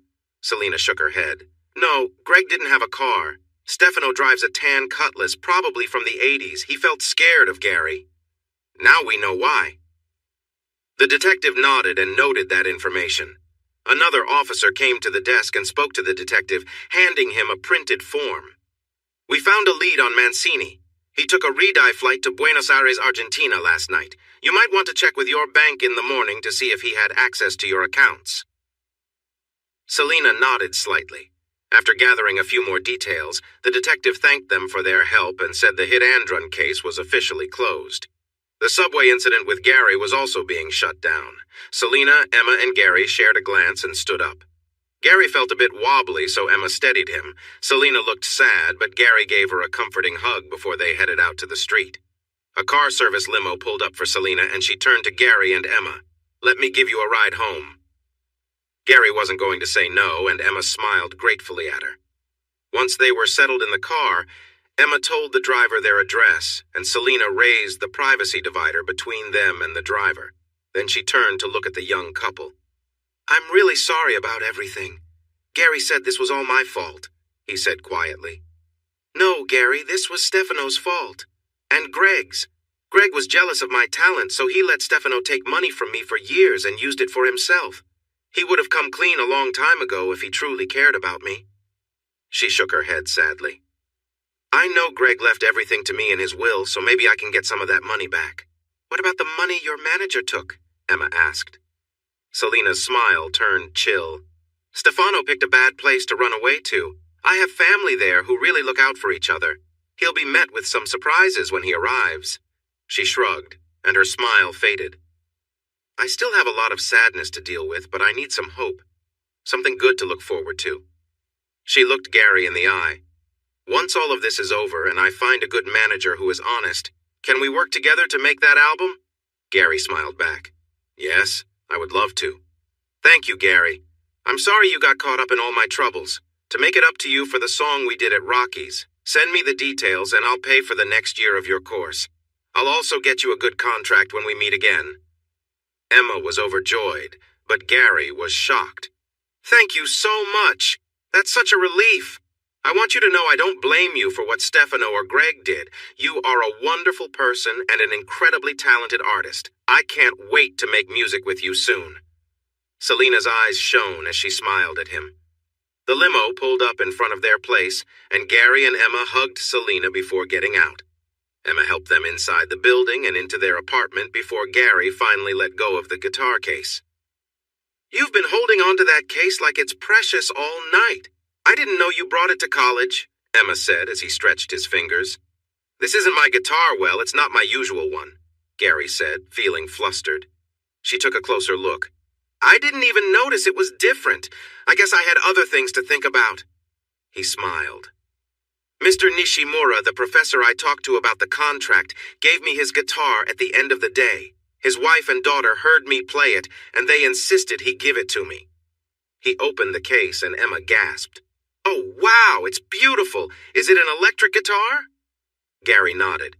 "If he doesn't change his mind and wants it back, I have to learn how to play it, which means I'll need a small amplifier and headphones." Then he sighed. "Or I could sell it and use the money for my final year of college." "No, you can't sell this beautiful guitar. Plus, selling it won't pay for your course," Emma argued. Gary met her gaze. "You're right, but it would really help with the expenses. It's a $5,000 guitar." Emma's eyes widened, and she covered her mouth with her hands. When she regained her composure, she shook her head. "I can't handle any more surprises tonight. Let's just go to bed. Are you okay to sleep?" Gary nodded. "The doctor said I don't have a concussion." "I should probably leave a message for Dennis to find someone else for tomorrow's classes," Emma said. Gary placed his hands on her shoulders and looked into her beautiful blue eyes, filled with concern. "I'll be all right. I promise to take it easy tomorrow. Nothing too demanding or stressful for my brain either. Let's see how I feel in the morning." They changed into their sleepwear, brushed their teeth, then crawled under the covers. "Could you do laundry tomorrow?" Emma asked quietly. Gary chuckled softly. "Of course, my love." Emma nestled close, while Gary tried to ignore the images flashing in his mind of Greg as he fell before the train. It took him much longer than Emma to drift off to sleep. Gary managed to assure Emma that he was fine alone, so she didn't call in to take the day off. Dennis had been a bit irritable lately, and she didn't want to risk him taking the classes from her. Yet, she had been receiving great feedback from the clients. As she walked the last block to the building, she enjoyed the warm afternoon sun on her face. Living in the city often felt like being surrounded by tall buildings that blocked out real sunlight. She tilted her face up to the rays and smiled, savoring the warmth. Just as she was enjoying it, she stepped into a shadow. She glanced up in annoyance and froze. It was a large billboard blocking the light, but the image on it made her heart race and made it hard to breathe. There she was, huge on the billboard, wearing that tight purple workout outfit. Her jaw dropped as she realized the picture had been edited to draw attention to parts of her she never wanted highlighted. It was her body, but she never smiled like that when she wore the outfit. More dishonest editing was happening here. Most importantly, she wanted that billboard taken down. Immediately. Angry, she rushed the last block into the club. She spotted Dennis walking around and went straight to confront him. Dennis smiled brightly at her and tried to lighten the mood.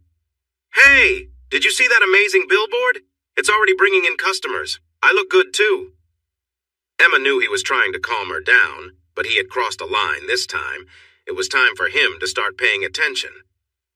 Seeing her ready to confront him, Dennis raised his hands and gestured for her to follow him to his office. They stepped inside and he closed the door behind her, then took a seat at his desk. Emma stood in front of his desk with her arms crossed tightly. "I never agreed to the picture you used or the outfit. That's a changed photo and it's embarrassing. I want it taken down." Dennis was starting to get frustrated with Emma's attitude. At first, her small-town habits were charming, but now they were putting their costly marketing plan at risk. Lately, she hadn't been coming in much, making him doubt her commitment to the job. Now she was causing more trouble. If she weren't so popular, he would have sent her away already. He understood he couldn't change her mind about the billboard, so he decided to show her how things worked in the city. "I don't need your approval for the image or outfit. You signed a form that allows me to use the pictures however I want." He gave her a condescending smile. "I never signed that form." Dennis stared at her for a moment, then frowned. Of course you did. Dino gave you the clipboard. I saw you leave it on the front desk after you took it to the changing room. I took it to the front desk because the pen didn't work. Then you hurried us out before I had the chance to sign. I didn't sign anything. Take the billboard down. Dennis remembered pulling her out of the office to avoid an awkward situation. He frowned. I've already paid for the printing and the space for the next 3 months. Then take it down or I will quit and take action. Seeing the determination in her eyes pushed Dennis over the edge, and he leaned back in his chair in frustration. You ungrateful person. After everything I've done for you. Emma leaned forward over his desk, resting her hands on the surface. I never asked for your help. I would have succeeded on my own. Dennis smirked at her words, not wanting to take them seriously. You only got those opportunities because I stepped in to give you Yvonne's sessions. Emma blinked in surprise. Yvonne had a contract that allowed her to renew as long as she was able, or I bought her out. She had to leave so you could shine. I made that happen for you. I never wanted that, Emma exclaimed. Oh, come on. You took all the time slots, even the ones Yvonne didn't take. You were the one who benefited the most. You put a good trainer in a tough spot and told me I would only cover her sessions while she healed. You asked me to do a photo shoot and change the picture to make me look over-sexualized. I didn't sign anything. Then when my classes became popular, you added extra ones without asking if I could manage. There are many great trainers here. You could have shared those extra sessions, but you took advantage of me. Emma shot him a look filled with disdain. You're terrible. I want nothing to do with your bad choices. I'm done. You can't leave. I did those things to help you. I made you who you are, Dennis shouted. Emma pushed away from the desk and walked out of the office. She needed to be in a place where others could see what would happen next. Dennis jumped up, feeling angry and ready to confront her. Then he noticed the alert on his phone blinking. His face turned white as he remembered their argument from when she leaned against his desk. Oh no. He quickly turned off the alert and heard the sound it made since his door was now open. He hurried out to find everyone looking at him. Many were on their phones, but their eyes were glued to him. Emma stood with the other trainers, her eyes fixed on him. He was in trouble. Dennis decided to run. Nancy Delaney waited for the other trainers to finish talking to Emma before approaching her. That was amazing! Emma smiled back, then her face fell. Now that I've quit, how will I get that billboard taken down? Did Dennis ever give you a contract? The lawyer asked. Emma shook her head. I was just covering for Yvonne until she got back. I just had a regular job contract. Nancy placed a reassuring hand on her arm. Leave it to me. After I'm done with Dennis and the fitness club chain, he will have nothing, and they will be begging you to return. You didn't sign the model release? They gave me an empty pen to sign it, and then Dennis hurried me out of the office, so I forgot, Emma explained. Nancy grinned. How much did they change the photo? She asked. Emma sighed. It's my head and body, but the photographer only got one photo of me in that outfit. I changed into my regular clothes right after. I wasn't smiling like I am on the billboard when he took that shot. He also made my figure look bigger. Nancy smiled widely, excited for the challenge. I'll take down the photographer, too. Emma looked worried. I was just joking about suing Dennis. I don't have money for a lawsuit, and I just lost my job. Nancy gave her arm another comforting pat. Emma, I'm going to do this for free. It feels good to make things right. Emma gave a hopeful smile in return. Honestly, Nancy's help wasn't just out of kindness. She wanted to keep Emma as a trainer at the club because she always felt great after their sessions. She also enjoyed taking down people like Dennis and his shady photographer friend. This case would be particularly satisfying. Gary finished his exams and his college year was over. With his second year paid for, Gary felt less stressed, but he knew he needed to look further to find new bookkeeping clients to help pay for his third year. He hoped that the album Selena was planning to produce might bring in some money, but since he didn't understand the music business, he wouldn't rely on that. As June began, the weather got nicer and the summer forecasts were looking good. In the first week of June, Gary and Emma received an invitation to a celebration of life event for Greg Yossman. They prepared for a long weekend and met at Selena's house early Friday morning. She had arranged a comfortable coach to take her and some friends to Martha's Vineyard. Gary brought his guitars, as she had asked, since many musicians would be there, leading to fun jam sessions. Emma was thrilled to see so many talented people from the music world boarding the bus, and Gary was happy to meet them, too. There were 3 guitarists, 2 bass players, a keyboardist, a drummer, and 3 friendly women who sang backup in Selena's band. Selena mentioned more guests would arrive on their own. Everyone on the bus was very welcoming, especially when Selena introduced Gary as the mystery guitarist from her last album. Emma got along with everyone just by being herself. The ride lasted over 5 hours, but the time sped by thanks to lively conversations and shared memories. When the bus reached the mansion, Gary and Emma looked out the window, surprised by the large 2-story building. It was impressive. On one side, 3 delivery trucks were parked. People hurried from the trucks into the house carrying boxes and food trays. Gary guessed these were the caterers preparing for the event. Once everyone exited the bus, Selena addressed them. "Please see Janice to get your assigned rooms. You can have a quick lunch in the dining room where there are sandwiches, both vegan and regular, and salads. You have the rest of the afternoon to explore the grounds or relax on the beach. Dinner will be served in the dining room at 8 tonight." She smiled warmly. "Welcome!" Everyone grabbed their bags and walked to the side entrance, where a cheerful brunette awaited them with a tablet and some floor plans. She helped them find their assigned rooms. Following the map, Gary and Emma discovered their room on the 2nd floor, which had a beautiful view of the beach. The room looked beautiful, and they had a nice bathroom with a big shower. "Let's go for a run on the beach," Emma said quickly, smiling brightly. Gary rolled his eyes but knew she was right. He hadn't been running as much as she had. For the past 2 weeks, Emma had been in touch with a lawyer friend who was talking to the people in charge at the gym where she used to work. Mrs. Delaney was also helping Yvonne with her case against them for free. Nancy had convinced her to wait for an answer from the gym before looking for a new job, and the lawyer believed they would respond soon. Emma and Gary were relieved to find out the billboard was no longer showing Emma's face to strangers passing by. The photographer also didn't have a license to work in New York. When Nancy told Emma she would take care of things, she meant it. "Come on, Mr. Lazybones," Emma joked, and Gary quickly put on his running clothes and followed her downstairs, out the front door, and along the path to the beach. They paused on the firmer sand by the water and took in the fresh sea air. Emma began stretching with a big smile, and Gary joined her. Once they were warmed up, Emma led them down the shoreline, and Gary matched her pace. They exchanged silly grins as they ran. It felt like paradise.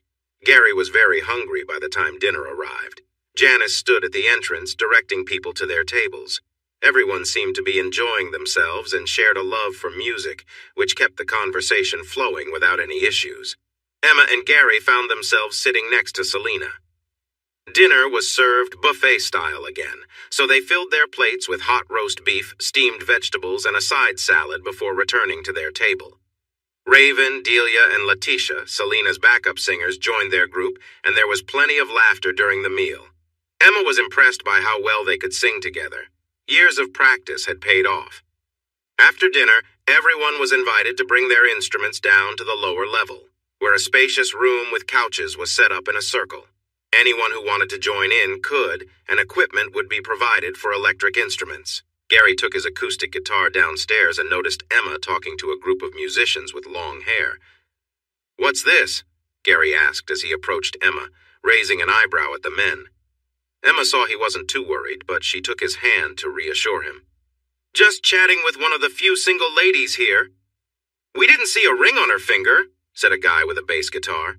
"Emma and I share a connection that goes beyond any old traditions. It's really about 2 people joining together. Keep that in mind when you come around with your weak lines," Gary said with a cheeky smile. He nodded to the guys and then took Emma's hand to walk away. She smiled back at him. "That was smooth, Gary." He nodded. "It's true, too. What if I like traditions and old customs?" she asked softly. "Then you can have those," he replied, looking her in the eye. She held his gaze, and after a moment she nodded back with a pleased smile. "Gary!" They turned to see Selena waving him over. They joined her and 2 others, and she introduced them. "Gary and Emma, this is Eric Gladstone, my bass player, and this is Julie Punk, my percussionist." They greeted each other with friendly smiles. Eric was a tall, strong man with a serious face that made his bright yellow SpongeBob shirt seem out of place. Julie was also tall but very thin.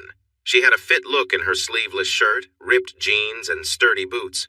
She had shaved the sides of her head, and her hair on top was long and wild. Eric and Julie have been with me from the start. They were with Greg before I joined. Stefano didn't take money from them, just from me. Did you get back any money Stefano took? Emma asked. Selena smiled slyly.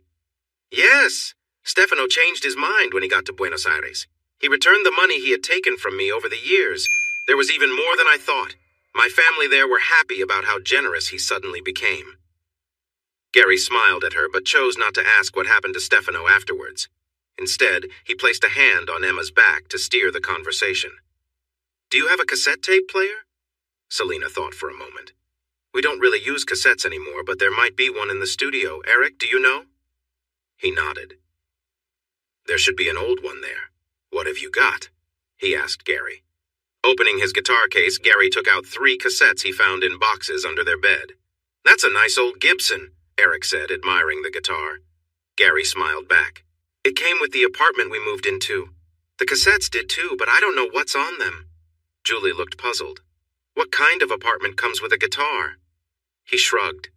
The last renter left it behind when he traveled the world. Emma raised an eyebrow at Gary with a teasing look. He's leaving out that the older gentleman learned he was very sick, chose to take a trip, and unfortunately passed away while he was gone. He had no family, so the landlord said we could take everything in the apartment. Great find, Eric said as he reached out for the cassettes, and Gary nodded while handing them over. Eric looked at the labels with interest. Burn, April 1989. Selena raised an eyebrow. I wonder what burn means. Julie smiled. I've heard of burning a CD or a DVD, but not a cassette. Eric shook his head. CD burning didn't become common until after the late 90s, not back in 1989. He checked the other 2 labels. Burn, November 1987, burn, July 1988. He frowned. This is making me curious. Let's go listen. He walked ahead with Selena, Julie, Emma, and Gary following. They left the big room, walked down a hall, and entered a door on the left, halfway down. They found themselves in a control room for a recording studio, with lots of equipment on one wall. There was a large audio mixing station with many controls. Greg smiled at Emma, who looked around in amazement. Selena turned on the mixing board, and Eric went to the wall where a dual cassette player was set up. He turned that on and inserted one of the cassettes. Selena adjusted one of the controls on the board and nodded to Eric, who pressed play. The tape was quiet at first, then a distant whistle could be heard before fading away. A kettle? Emma asked, smiling, and Selena and Eric nodded in agreement. They heard a few more everyday sounds, and Eric reached for the fast-forward button. Wait, he's talking, Selena said, raising her hand to stop him. A deep voice approached the recorder. Burn, April 1989. Let's do this. Eric's expression changed. He looked at Julie. Go get Benny, he said, excited. Gary watched and smiled as he recognized the sound of a guitar. It had a deep, warm tone. The sound turned into a melody that was slow and sad, bringing to mind a smoky atmosphere of a cozy stage, pure blues. Julie returned with an older man. He had a coffee-colored complexion, peppery gray hair, and a trimmed beard. He wore dark glasses and nicer clothes than anyone else there. He looked at the group with curiosity, then slowly smiled as the voice they had heard began to sing. Gary watched Benny's face change with emotion. Recognition shifted to joy, curiosity, and then confusion as he tried to understand. I don't know this one, Benny said quietly. How? He asked with wonder. A fleeting look of sadness crossed his face before he fixed his gaze on Eric. What recording is this? Eric looked at Benny closely. You know who this is? Benny frowned. That's not funny. Of course I recognize Casey's voice. When was this recorded? I don't recognize the lyrics, and I know all of his songs. April 1989, Eric said. Benny's expression changed. What? That's impossible. He died in 1982. Apparently not. Gary and Emma found his hiding place when they moved to New York City. He looked to Gary. "Last summer," Gary said. Eric nodded. "They moved into an apartment of an older man who had a serious illness, took a trip around the world, and passed away on the journey. Gary found Casey's guitar under the bed and these cassettes." He held up the other two, and Benny took them and read the labels. "Who was Casey?" Gary asked. Benny snorted but looked a bit uncertain. "Good question. The man lived to change who he was. When I met him in '68, he'd already had 2 stage names and settled on Casey Byrne Burnell, a new voice in blues. I was learning how to play, and he helped me even though he was just 5 years older. I ended up being his friend for a long time. We shared a house in New Orleans during the '70s. Then he got sick and fought hard. I thought he was winning, then he disappeared." "Who told you he died?" Selena asked. "A fan sent me his obituary from a newspaper in Arizona," Benny said as he thought about it. Finally, he shook his head. "It's sad. To be that talented and only leave behind a few cassettes." Emma exchanged a glance with Gary. Selena noticed. "What is it, Emma?" "Gary brought 3 tapes, but there are 5 shoeboxes full of cassettes," she said as she watched their reactions. "Wow!" Benny exclaimed. They were quiet as Burns sang about his lost love. "This is really good," Gary said. Everyone nodded but stayed quiet. Benny finally spoke. He went back to writing and playing, but he didn't share anything. With that many cassettes, he might have hundreds of new songs. "Why didn't he release them?" Emma asked. "Maybe he left behind his stage identity, but his creativity stayed strong," Benny suggested. Selena looked at Eric and nodded. He turned off the player and rewound the tape. Once it was done, he put the cassette back in the case and handed it to Gary. He placed it back into the guitar case. "Is that Casey's guitar?" Benny asked. "No, it's Gary's," Selena said. The older man nodded. "Yes, I didn't mean anything by that. You've shown you can create magic with it." He smiled at Gary. Selena's eyes brightened. "That reminds me. I brought the recording Greg made the last time we played with Gary. After the celebration of life tomorrow, I'll play some tunes from it for everyone at the gathering." "Let's join the others and see if anyone is doing something fun," Eric said. They turned off the equipment and left the small control room to go back to the main space where they could hear music, laughter, and friendly chats. They listened for a while, and then the musicians finished their set. Everyone clapped, and Selena pulled Gary and Emma back to the big couch where Eric had his bass, and Julia was sitting in front of some digital drum pads. She twirled the drumsticks in her strong hands and smiled at Gary. "Do you want to get your electric guitar?" Selena asked. "I'll get it," Emma said cheerfully, hurrying away. Selena smiled. "She has a lot of energy." Gary nodded with a fond smile. "You have no idea." Eric handed Gary an instrument cable. "What will you do with all those tapes of Burns' songs?" he asked. Gary shook his head. "I don't know. I really don't want them to sit on those old tapes. I'm not sure how much longer they'll last. Tapes won't last forever. They should be turned into digital files and shared somewhere." "I totally agree," Benny said as he joined them with another musician who appeared older but had much darker skin than his friends. "So it's true. You have many tapes of Burns' music?" the newcomer asked. Gary looked at him and nodded. "Maybe we can work out a deal to buy them from you," the man offered. "Oscar, Gary isn't in the business yet, and we haven't even signed him yet. If Gary is interested, he should get a business manager to help him understand the value of the recordings." "Look who's turning into a businesswoman," Oscar replied. Selena frowned. "That should have happened sooner." Oscar switched gears. "I thought he was a musician," he said, as Emma came back with Gary's electric guitar case. Emma smiled as she carefully passed the guitar to Gary, who smiled and gave her a quick kiss, making her grin even more. "Gary hasn't played professionally yet and doesn't have a manager," Selena continued. "Once we get him to sign the contract I brought, we'll be working on a studio album." Oscar raised his eyebrows. "With a tour?" "Not with me," Gary said firmly to clarify. "That's not the way to become a famous musician," Oscar suggested. Gary smiled back at him. "That's fine by me. I plan to be an accountant." Oscar laughed, but it faded when Gary looked at him seriously. "You're not joking," Oscar exclaimed. "Gary is a great bookkeeper already," Emma said proudly. "Music is his way to relax."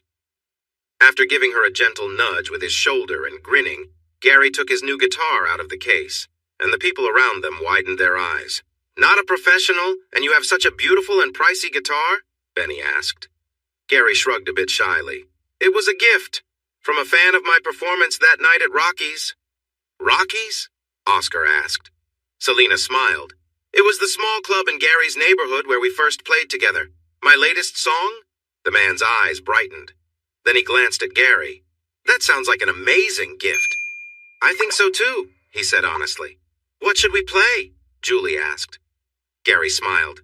"Can I make a request?" he asked, and they nodded.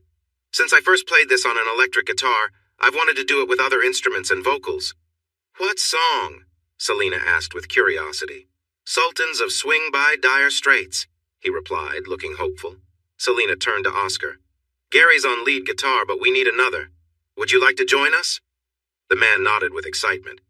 "Benny, would you be our keyboard player?" Benny also nodded with a smile. Once they had the extra instruments set up, Gary finished tuning his guitar, and Eric adjusted the amp so Gary could get the best sound. They were ready to begin.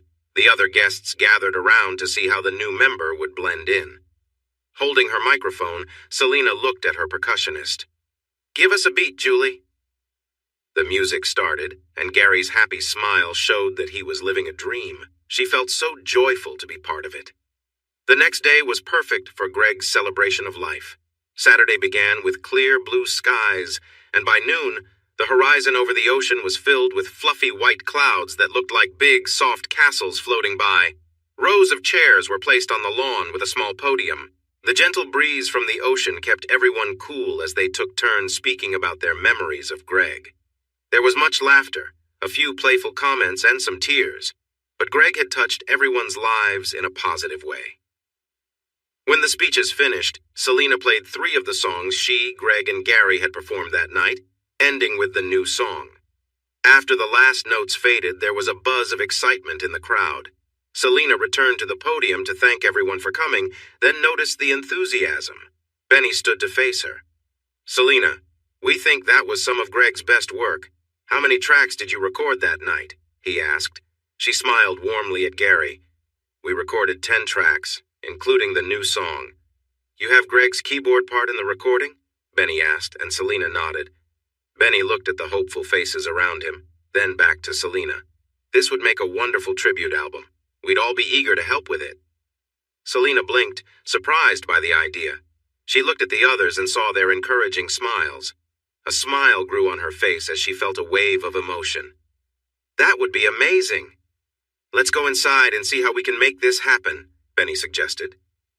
They spent the rest of the day reviewing the song list and matching it with the available musicians. Since there were more artists than tracks, Selena and Benny decided to make it a double album. The first disc would have the original 10 songs with Gary, and the second disc would feature Greg's favorites, updated and supported by the other artists. To help customers who liked digital music, they planned to add a link on Selena's online store where people who bought the album could listen to the songs. It was a big task, but everyone was excited to take part. Janice was asked to track which artists were on which songs to make sure everyone was credited and paid for their work. Emma decided to help Janice with organizing the musicians, making sure they were in the right places at the right times. She also took photos of each artist, along with some fun, candid shots for the album cover. Her cheerful attitude helped even the most difficult musicians relax and enjoy the process. Selena would sing on every song, and she asked Gary to play on about half of the tracks on the second disc because she felt they needed a refresh. "Could I see the contract now?" Gary asked her with a smile. Benny laughed and sat down with them to go over the contract Selena had gotten for Gary from her new agent. He explained everything Gary wanted to know. In the end, Gary signed it and shook hands with Selena and Benny, who witnessed it for him. Dinner that night was a casual buffet, but no one seemed very hungry as everyone was filled with excitement. They planned to practice that night to get through as many songs as possible for the next day. The rest would be worked on Monday.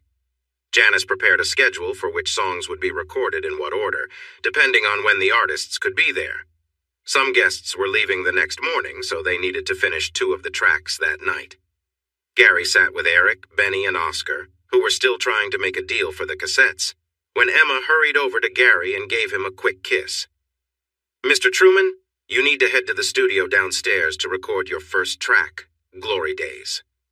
Eric smiled. "I like this new way of getting messages. I can't wait for my turn." Emma laughed, then looked at Eric apologetically. "I'm sorry, Mr. Gladstone, but the KISS service is for a very special group of artists. Right now, it's just one name on the list." "And that's how it will stay," Gary said with a smile. Then he glanced at Emma nervously. "I was hoping to have tonight to go over the songs and learn them a bit. I don't know Glory Days." Emma smiled back at him encouragingly. "Can you play the song for me first? We have a tight schedule," she said. With a bright wave, she turned and hurried off to find her next artist. "You're a lucky guy, Gary," Eric sighed. "Can't argue with that. Talk later," Gary replied to the group and rushed down to the studio. Selena looked up, smiled, and noticed the worry on his face. "I'm not familiar with Glory Days. Can I listen to it first and then get your thoughts?" Gary asked. Selena smiled and pulled it up on her phone. They listened as the other musicians arrived and got ready. As the song played, Gary worked with his guitar, trying to find the right notes, feeling the sound and how it fit. He nodded as he thought about the melody. Selena glanced around the room, seeing she had everyone's attention. Greg loved this song because it reminded him of his father, who always talked about his own glory days in high school football. Everyone knows the original except for Gary, I think. "He's playing lead guitar and he doesn't know the song?" their keyboard player asked, surprised. "Pete, it's okay. He's heard the song and I want to hear his take on it," Selena said to reassure him. Pete still seemed unsure. "I guess we have all night," he replied with a frown. Gary looked at him apologetically, but Pete turned back to Selena. "What do you think of the tone?" Gary asked. "Bright and cheerful in the chorus, but a bit sad toward the end," Selena replied. Gary nodded. "Okay, here's my idea." He closed his eyes and began to play the song as it started. When it moved to the chorus, he opened it up like a crowd cheering for their team. The energy soared, then he brought it back down for the next verse. Suddenly he stopped and looked at Selena. "The second chorus will be big like the first. When the bridge starts, Greg's keyboard solo comes in, then back to the final verse, and the outro will be a softer version of the chorus. Does that work?" "It changes the song. That chorus is way too lively," Pete protested. "I may not have my own glory days yet. Maybe these are my glory days. But I've heard my dad talk about his school years, and those stories always felt larger than life. Shouldn't the music show that?" Gary explained. "Okay, we can give it a shot, but the last chorus and outro should reflect the passing of time," Selena said, and Gary agreed. Selena stepped into a smaller room in the studio to record her vocals separately. It had a window that looked into the main studio and the control room. "We're going to try it," she said into her mic. Gary took a deep breath as doubt swirled in his mind. The reality of working in a professional recording with skilled musicians sank in. He was also pretty sure that Pete didn't like him or his version of the song. He glanced up at the control room window and saw Emma. She was smiling, showing her complete trust in him. He felt his nervousness fade away, just like it had when he was on stage at Rocky's that night. "I love you," he mouthed. She smiled and said it back to him, making him grin again. He could do this. With Emma's love, he felt capable of anything. The music surrounded him, and he allowed his feelings to flow through it. Acknowledging that he didn't have much of his own past glory to recall, he understood Pete's concerns about the bright tone he had initially given the chorus. When he played it now, he softened it with genuine longing. Selena's voice was strong and full of emotion, giving the song its spirit. Pete's solo in the bridge was inspiring, and Gary couldn't help but smile and nod to himself as he brought that feeling into his final run through the chorus, leaving the outro with a touch of sadness. When the last note faded, Gary opened his eyes and saw smiles on the musicians' faces. The control room mic clicked on. "That was really great for a first try. Selena, come in here and let me know if you think we're ready." She hurried out of her booth to join them in the control room to listen to the playback. Pete walked over with a strange look on his face, but he had a smile, too. "You didn't play it the same way this time." Gary shook his head. "You were right. I was getting too caught up in my annoyance with my father's glory days stories. I made it too bright, so I toned it down." Pete nodded and then looked over at the window to the control room to see the excitement. "Wow, "I think it worked," he said. The room's mic went on again as they watched Selena dance with joy. The sound engineer leaned closer to the mic. "That's a wrap, everyone. First track is a success." "Wow, I've never been part of a successful first take." Julie grinned from behind her drums. Pete turned back to Gary, who shook his head and raised his hands with a smile. "Don't look at me. That was just good luck." He laughed.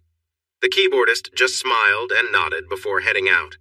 The other artists who weren't part of the second recording session went upstairs as Emma dashed off to gather the missing talent. Selena burst into the studio. "That was an amazing take. Do you need help with the next one?" Gary nodded. All he could remember about September's Kiss was that it was one of Selena's powerful ballads. She played it for him, but he couldn't see a place for change since everything depended on the vocals. "What do you think, Gary?" Selena asked. He looked at her and shrugged. "I don't see what needs to change here. The instruments are just background to your singing." "Yes, but it needs something new, a fresh emotional vibe, like My Soul, Your Sanctuary," she insisted. "You want to record it at Rocky's?" Gary asked with a smile. She laughed, then suddenly paused. She turned to look through the control room window. "Emma?" she called as she saw the cheerful redhead coming back. Emma looked over and nodded. "Gary needs his acoustic guitar. Wait. Gary waved his hands to stop Emma from leaving in a hurry. Selena glanced back at him. Gary looked a bit nervous. Don't think I can solve this one." When she frowned, ready to argue, he raised a hand. "Can you play the song again?" She still frowned, but played it again on her phone. They listened for a moment. Then her face lit up and she smiled at Gary. She turned back to Emma. "Can you ask Pete to come back to the studio?"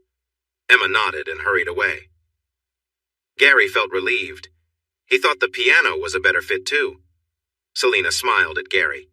"I thought you weren't interested in playing with me anymore." He laughed and shook his head. "I will be busy tomorrow and the next day, and I doubt we will get it right on the first try." The singer nodded. "Yeah, that was just a little lucky moment happening, but I'm happy with it." Gary smiled back. "I totally agree." Pete came back to the studio looking at Selena with curiosity. "Would you like to do an acoustic version of September's Kiss with me, just piano and vocals?" she asked. Pete's happy face showed he was excited. Gary smiled too, packed his guitar into its case, and waved goodbye to everyone as he left. He bumped into Emma in the hallway and hugged her. "That was fun," he said. "It was magical," Emma replied with a smile. "You're the magic one, my genie," he whispered, making her grin even wider. "Gary, where are you?" a voice called out. He and Emma looked toward the stairs to see Eric coming down with a serious look. "What's up?" Gary asked. "We need to practice for tomorrow. We have a lot of songs to go through," Eric insisted. Gary looked surprised. "I thought we would do that tomorrow." Eric rolled his eyes. He finishes one track in one take, and now he thinks all of them will be that easy. "You heard about that?" Gary asked, feeling worried. "Pete told everyone, let's go. We have to practice," Eric said, suddenly smiling. Emma smiled at Gary's groan, kissed his cheek, then gently pushed him along. Music wouldn't wait, but magic would. Gary spent Sunday and Monday in the studio, playing one song after another. When he wasn't in the studio, he practiced with Eric and Julie. For the first album, the audio engineer used Greg's keyboard tracks from their jam night recording. For the second album, they brought in 3 different keyboard players. While they got 2 more songs done on the first try over the 2 days, most took several tries. On Monday, they were recording the last track and had just finished their 11th attempt. Selena wasn't feeling the excitement. Emma walked into the studio, took Gary's guitar from him, stood him up, and pointed him toward the door. "Time for a nap. 30 minutes, she said firmly. Gary had been up late the last 2 nights practicing with Selena, Julie, and Eric. Selena blinked in surprise as Emma directed everyone out of the studio. 35 minutes later, Emma brought Gary back, and they spent a quiet 15 minutes together talking as the other musicians returned one by one. Selena was the last to come in and smiled at Emma. "Thank you for that great advice," Selena said. "Sleep is important for staying healthy." "I could see everyone was tired," Emma replied. After just 2 more tries, Selena finally felt satisfied. She addressed everyone in the studio. "That's a wrap, everyone. Thank you so much for your amazing hard work. This double album is going to be fantastic." Before you leave, please talk to Janice to make sure she has your name down for the songs you worked on. Thanks again." Gary was blowing on his fingers. He had played more this weekend than he had all year. His fingers hurt. Selena walked over and gave him a hug. "Thank you for your great effort today. The songs were much better because of the feelings you helped bring out in me. It was an amazing experience. I'm not sure I'm ready to do it again soon," Gary said. She smiled at him. "Normally we wouldn't rush to finish everything in one weekend, but the stars aligned for us this time. You can't let such a chance pass." She looked at Emma. "Thank you for your help in managing everything today." Emma smiled and nodded. "It was a pleasure." Selena turned to Gary. "My agent is upstairs. You should talk to him about representing you, especially for the Burn recordings. I know Oscar is also waiting for you upstairs. He really wants to get those recordings." "Would your audio team transfer the cassettes to digital?" Gary asked. Selena smiled at him. "Not for free. Their time is pretty costly." Gary sighed and glanced at Emma. "We have something valuable here, but there are costs before we see any money, and we don't have any cash right now. Talk to Kevin, my new manager. He can give you some options." "We need to go home tonight. When does the bus leave?" Emma asked. Selena smiled at them. "The bus already left. Everyone still here is catching flights home. You'll be flying with Kevin and me tonight." Emma's eyes widened in surprise. "We've never flown before." Gary exchanged a nervous look with Emma. "I wasn't expecting to fly either." Noticing their worry, Selena realized her mistake. "Oh, I'm sorry. I thought you would rather take a 1-hour flight back on the jet. I didn't realize you might feel anxious about flying. I do it so often that it's become second nature." Gary nodded. "We are a bit nervous, but a 1-hour flight on a jet is much better than a 5-hour bus ride. We'll manage. Thanks." He smiled at Emma and signaled for Selena to lead them upstairs. "Let's go talk to Kevin." It was very early in the morning when Gary let them into their apartment. They carefully placed their bags and guitars down and tiredly walked into their bedroom. All they could think about was getting some rest.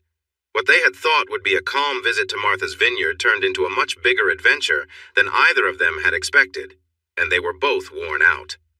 "Oh, my phone has been off all day," Emma exclaimed as she plugged it in next to the bed. As soon as it connected to the network, it started buzzing. She had messages, a lot of them. "I should check." Gary nodded and got ready for bed. When he came back from the bathroom, he saw Emma staring at him with wide eyes. He looked at her with concern. "What's wrong? What is it?" "I got several messages from Nancy. She got an offer from the main company of the fitness chain. They want me to take Dennis's position running the club, and with a pay increase, it feels like hush money," Emma said anxiously. Gary was taken aback. I don't know what to say. Is this what you wanted?" Emma shook her head. "Maybe. One day. I enjoy what I do now." "Still, I can't help but admire Nancy's skills in getting this deal," Gary said with surprise, and Emma smiled again.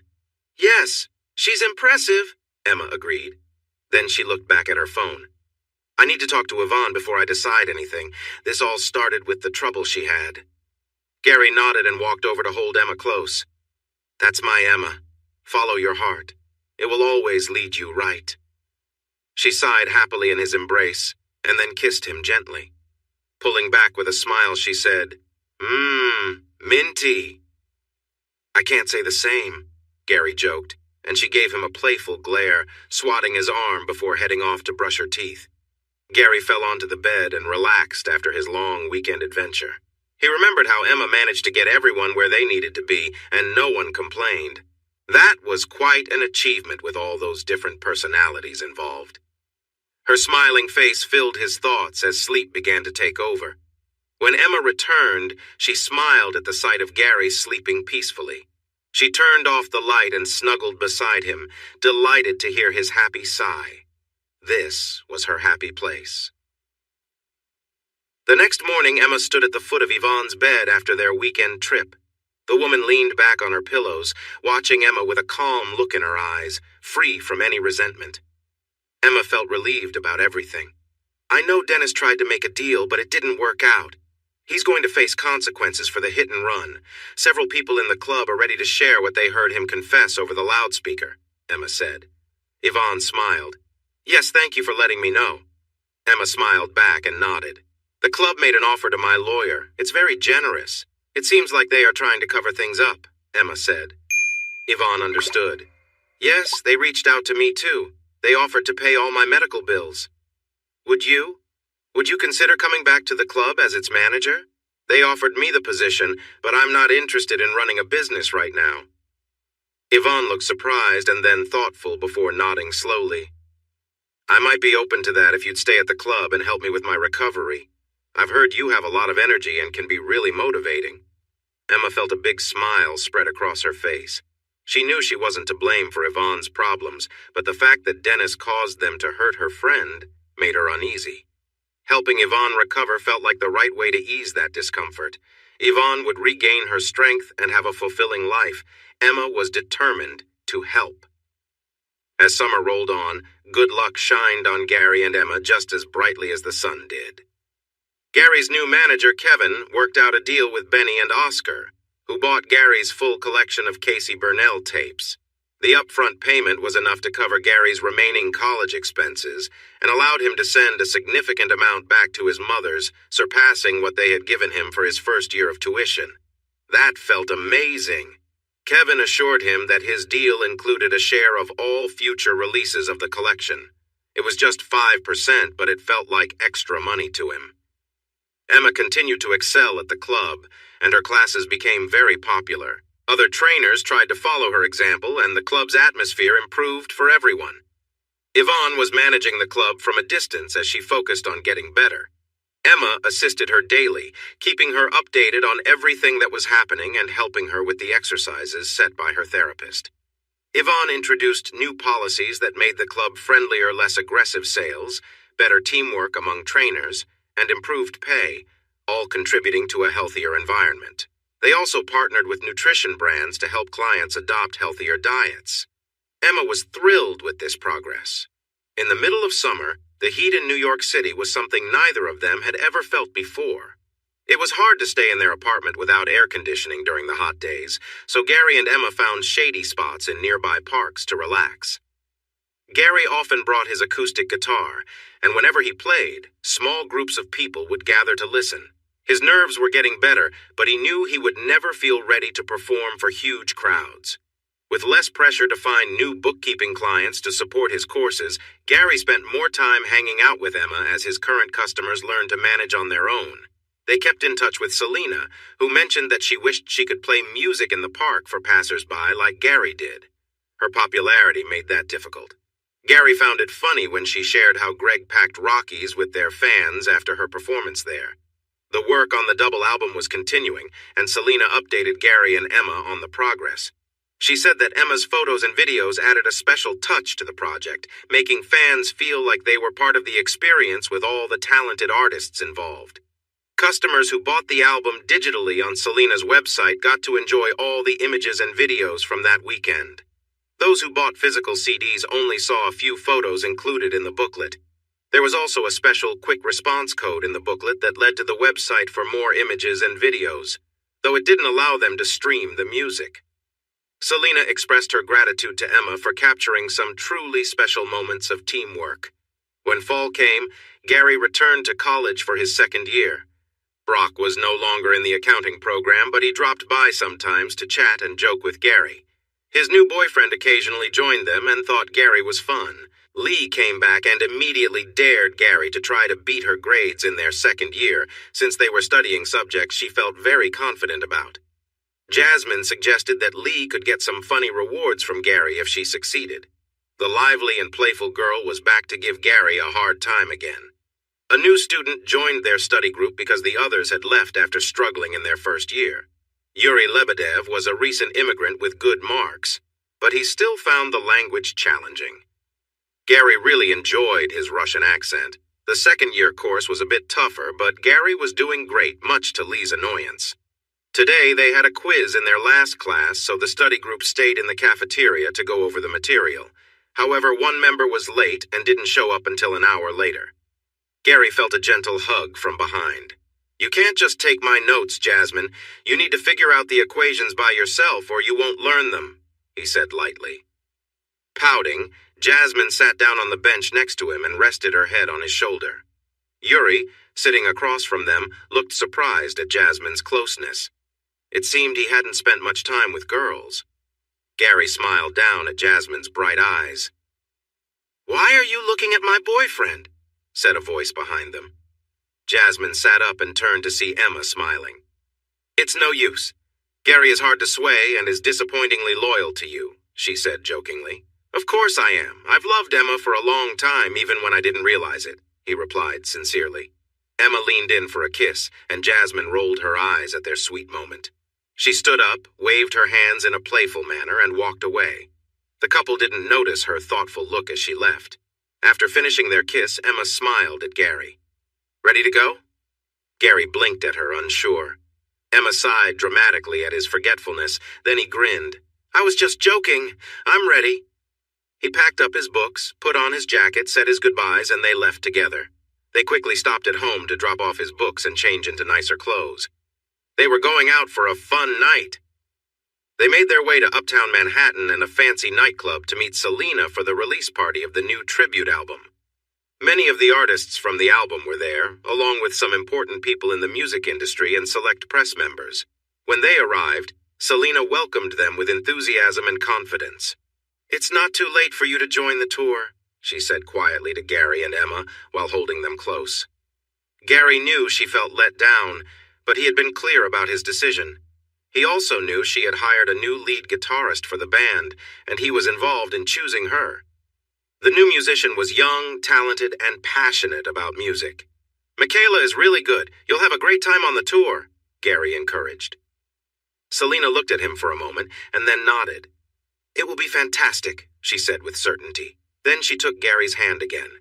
"When I return, I want to start making a new album based on the new song we created for the tribute album. Will you work on that with me?" Emma's smile showed Gary she was in, so he smiled back. "Of course. Just have your team talk to mine. Wait, your team is my team." Kevin, who was nearby, caught this as Gary included him in the conversation. "What's this? More teamwork with my favorite two clients?" Kevin joked, and Selena's happy smile confirmed it. "Gary, let me gather the details from her and I'll reach out to you," Kevin said as he led Selena away. The talented woman Gary mentioned joined him and Emma, and they shook hands.